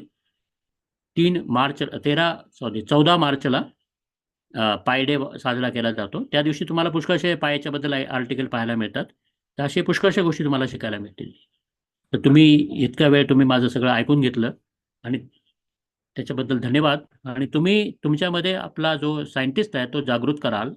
तुम्हाला सायंटिस्ट व्हायचा असेल किंवा नाही व्हायचा असेल, पण जर तुम्ही सायंटिफिक मेथड शिकली आणि ती तुमच्या जीवनामध्ये आणली, तर तुमची जी रोजच्या ज्या गोष्टी आहेत, डेली लाईफच्या ज्या प्रॉब्लेम्स आहेत, ते तुम्हाला सिस्टमॅटिकली चांगल्या प्रकारे सोडवता येतील. त्याच्यामुळे whether you want to be a scientist or you don't want to be scientist, inculcate these values, inculcate these methods, try to use these methods for better future, so better planning and better problem solving for your activities. And I definitely hope that many of you would have understood these lessons. It would have raised the curiosity level in you and must have inspire you to become a scientist. तुम्ही जास्तीत जास्त प्रयत्न करा scientist बनण्याचा. आणि तुम्हाला तुमचे scientist बनण्याच्या तुमच्या प्रयत्नासाठी आमच्याकडून आमच्या सर्वांकडून खूप खूप शुभेच्छा. धन्यवाद. आता मी एक हे पाहतो की आपल्याला काही कॉमेंट्स आलेले आहेत का. तर मला जे कॉमेंट्स आलेले ते मी तुम्हाला पहिलेच वाचून दाखवलेले आहेत की काही लोकांनी असं म्हटलेलं आहे की फ्लेक्झिबल स्केल वापरू शकतो. रोशनी बच्छाव यांनी असं म्हटलं की आपण वायर वापरू शकतो. गोविंद पटले यांनी ॲप्रिशिएट केलेलं आहे. एक्सलंट लेक्चर असं म्हटलेलं आहे, चांगलं वाटलं त्यांना. श्वेता पाटील यांनी इंटरेस्टिंग असं म्हटलेलं आहे. श्वेता पाटील यांनी परत असं म्हटलेलं आहे की really scientific view something new. Thank you very much. तर तुम्ही मला ॲप्रिशिएट केलं त्याच्याबद्दल धन्यवाद. आणि तुम्ही माझी अपेक्षा आहे की तुम्ही अजून याच्यावरती प्रयोग कराल आणि तुमचे जे रिअल एक्सपिरियन्सेस आहे ते आम्हाला शेअर कराल. That will be very very valuable to us, because we are also learning. तुम्ही कसे शिकता, तुम्ही कसे वाचता, तुम्ही कसा अभ्यास करता हे शिकत असतो. त्याच्यामुळे तुमच्या फीडबॅकचा आम्हाला आम्ही वाट पाहतोय. थँक्यू.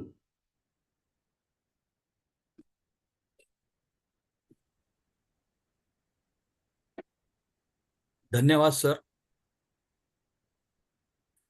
ऑनलाईन उपस्थित विद्यार्थ्यांच्या तर्फे मी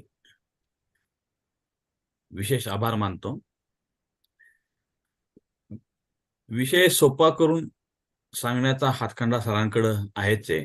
आणि मी तुम्हाला आधीच सांगितलं की ते एज्युकेशन फील्ड मधले आहेत, त्यामुळे विद्यार्थी शिकत असताना त्यांच्या काय अडचणी येतात याच्यावरती विचार करूनच सर हे ठरवतात की मुलांना एज्युकेशन कसं द्यायचं.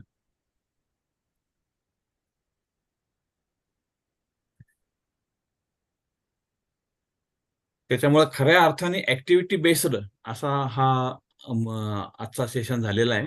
म्हणजे मी सुद्धा सरांच्या वतीनं विद्यार्थ्यांना निश्चितपणे आव्हान करतो की तुम्ही जास्तीत जास्त ऍक्टिव्हिटी अशा करून पहा. सरांनी 5 वर्तुळ सांगितलेले, वेळ असेल तर 10 वर्तुळ घ्या. आणि थोडक्यात सरांनी काय केलेलं आहे की डायरेक्ट फॉर्म्युले न देता हे फॉर्म्युले कसे आलेले आहेत याचंच त्यांनी एक चांगल्या पद्धतीनं विश्लेषण केलेलं आहे. आणि फॉर्म्युले आणि मेजरमेंट यांची सांगड या ऍक्टिव्हिटी मधून घालता येईल. आणि या ऍक्टिव्हिटी करणं अत्यंत महत्वाचं आहे. ऍक्टिव्हिटीचं महत्व काय हे जोपर्यंत मी ती ऍक्टिव्हिटी करत नाही तोपर्यंत कळणार नाही. जसं सरांनी सांगितले की एक प्रकारचा सिस्टमॅटिकनेस सुद्धा आपल्यामध्ये येतो. वास्तविक पाहता ही ऍक्टिव्हिटी ऑफलाईन जर का झाली असती तर ती आणखीन चांगली झाली असती. कारण ऑफलाईन मुलं शिकत असताना त्यांना काही अडचणी आल्या तर लगेच मदत अवेलेबल असते. परंतु ऑनलाईन मध्ये शिकत असताना तुम्हाला अडचणी आल्या तर हे लक्षात घ्या की या अडचणीवरती तुम्हालाच मात करायची आणि तुम्हालाच शोधून करायचंय की आपण काय चुकलेलो आहोत आणि त्या सुधारणा आपल्यामध्ये करायच्यात. एक प्रकारचा कन्सेप्ट डेव्हलपमेंट चाच भाग या संपूर्ण सेशनमध्ये होता. आणि सरांनी जसं सांगितलेलं आहे, आता तर काही प्रश्न कोणाचे आलेले नाही. सरांचे लेक्चर बऱ्याच जणांनी अप्रिशिएट केलेले आहेत. आणखीन काही नवीन सध्या पुढे जाऊन करण्याचा तुमचा मानस आहे का सर? म्हणजे जसं तुम्ही वर्तुळाबद्दल केलंय, आता पुढे जाऊन स्पियर इथं आणखीन थोडीशी अवघड आहे कन्सेप्ट, कारण त्याचा व्हॉल्यूम काढणं वगैरे आणखीन अवघड आहे. तर याच्या पुढे जाऊन आपण काय करत आहात म्हणजे? खूप खूप गोष्टी करण्यासारख्या आहेत. अच्छा. एक तर जे थर्मोमीटर असतात ना, त्याचा वापर करून तुम्ही जे माठामध्ये पाणी जेव्हा थंड होतं तेव्हा त्याची मेजरमेंट घ्या आणि पहा की किती फास्ट ते पाणी किती किती थंड होतो आणि बाहेरच्या एक्सटर्नल टेम्परेचर एम्बियंट टेम्परेचरच्या मानाने ते किती जास्त खाली जातं आणि तुमचा नवा माठ असेल जुना माठ असेल त्याच्यामध्ये किती फरक पडतो. ही पण एक म्हणजे कॉमन सेन्स सारखी किंवा जे सगळ्यांना ॲप्लिकेबल होईल अशा प्रकारची गोष्ट आहे. त्याच्याने तुम्हाला न्यूटन्स लॉ ऑफ कूलिंग जे आहे ती सुद्धा तुम्हाला त्याची पण ॲप्लिकेशन आपण पाहू शकतो. असे पुष्कळसे लॉज आहेत. कदाचित almost everything we can try to do using these things. And basically, our approach should be rather than telling them ready-made formulae, can we use the discovery method? हे आपण आपल्या शिक्षण पद्धतीमध्ये आणू शकतो का याची आपल्याला एक विचार करायला पाहिजे. आणि दुसरी गोष्ट मी एक जे सांगू इच्छितो सगळ्यांना की तुमच्या भाषेमध्ये तुम्हाला एक्सप्रेस करायचं शिका. If you wish to learn something you should try to learn it using your own method, your own ways, your own. मी आता तुम्ही पहा, मी कुठे पण पुस्तकी डेफिनेशन वापरणे शक्यतो टाळलेलं आहे. काही काही जे जर पुस्तकी झालं असेल ते माझी एवढ्या वर्षाची पुस्तकातून शिकलो आहे म्हणून आलं असेल. पण तुम्ही तुमच्या भाषेमध्ये तुम्ही तुमच्या गोष्टींना एक्सप्रेस करण्याचा प्रयत्न करा. फाइनमॅन किंवा आइन्स्टाईन यांचं म्हणणं हेच होतं की जर तुम्ही एखाद्या वस्तूला 5 वर्षाच्या मुलांना तुम्ही जर समजावू शकत असाल तर तुम्हाला ती वस्तू समजलेली असं तुम्ही समजा. Whether you have learned something or not. What is the criteria? The criteria is that can you explain it to a very small children, to a very highly sophisticated person equally well. ते करता येत असेल तर तुम्ही ते शिका. आणि ही गोष्ट आपण आपल्या विद्यार्थ्यांना लहानपणापासूनच आपल्याला हे शिकवता यायला पाहिजे की तुमच्या भाषेमध्ये तुम्ही त्याला वस्तूला एक्सप्रेस करा. येस सर, धन्यवाद. म्हणजे वास्तविक पाहता विषय सोपा करून सांगणं हीच खरी अवघड गोष्ट आहे. आणि तो तुम्ही विषय सोपा करून सांगितलेला आहे. तुम्ही वर्तुळाची परिभाषाबद्दल सगळ्या गोष्टी समजून सांगितलेल्या आहेत. म्हणजे थोडक्यात सर्कलच्या टर्मिनॉलॉजीज कशा आलेल्या आहेत, त्या टर्मिनॉलॉजीज आपण नॉर्मली शिकत असताना त्या डेफिनेशन शिकतो, तसं न करता या टर्मिनॉलॉजीज कशा आलेल्या आहेत याच्यावरती आपण एक सुंदर असं व्याख्यान आणि ऍक्टिव्हिटी सहित व्याख्यान दिलेलं आहे. याबद्दल आपले परत एकदा आभार. आणि जसं मी तुम्हाला सांगितलेलं आहे की आता आपल्याला जर का विद्यार्थ्यांना जर का आपल्याशी इंटरॅक्ट करायचं असेल तर त्याच्यासाठी एखादी ऍप बनवावी लागेल आणि ते ऍप बनवण्याचं काम निलेश सर त्यांनी हाती घेतलेलं आहे आणि उद्या ते आपल्याला त्याच्याबद्दल माहिती देणार आहे. तसंच उद्याचा विषय आहे chemistry in everyday life. Professor Nilima Ugaonkar sir madam आणि professor Sangita Ratnaparkhi madam, SPTRYK college यांचा रसायनशास्त्र विषय शिकवण्यामध्ये प्रदीर्घ असा अनुभव आहे. तर ते आपल्याला केमिस्ट्री इन एव्हरीडे लाईफ या विषयावरती व्याख्यान देणार आहेत. ते सुद्धा खूप इंटरेस्टिंग असेल. तेव्हा उद्या आपण अवश्य ऑनलाईन उपस्थित राहा आणि या कार्यक्रमाचा किंवा विज्ञान गंगाच्या या सेशन्स जे चालू आहेत त्याचा आस्वाद घ्या. एवढंच मी या प्रसंगी सांगतो. आणि आजचा कार्यक्रम संपलेला आहे असं मी जाहीर करतो. कुणाला काही सांगायचं असेल तर आता सांगू शकतात.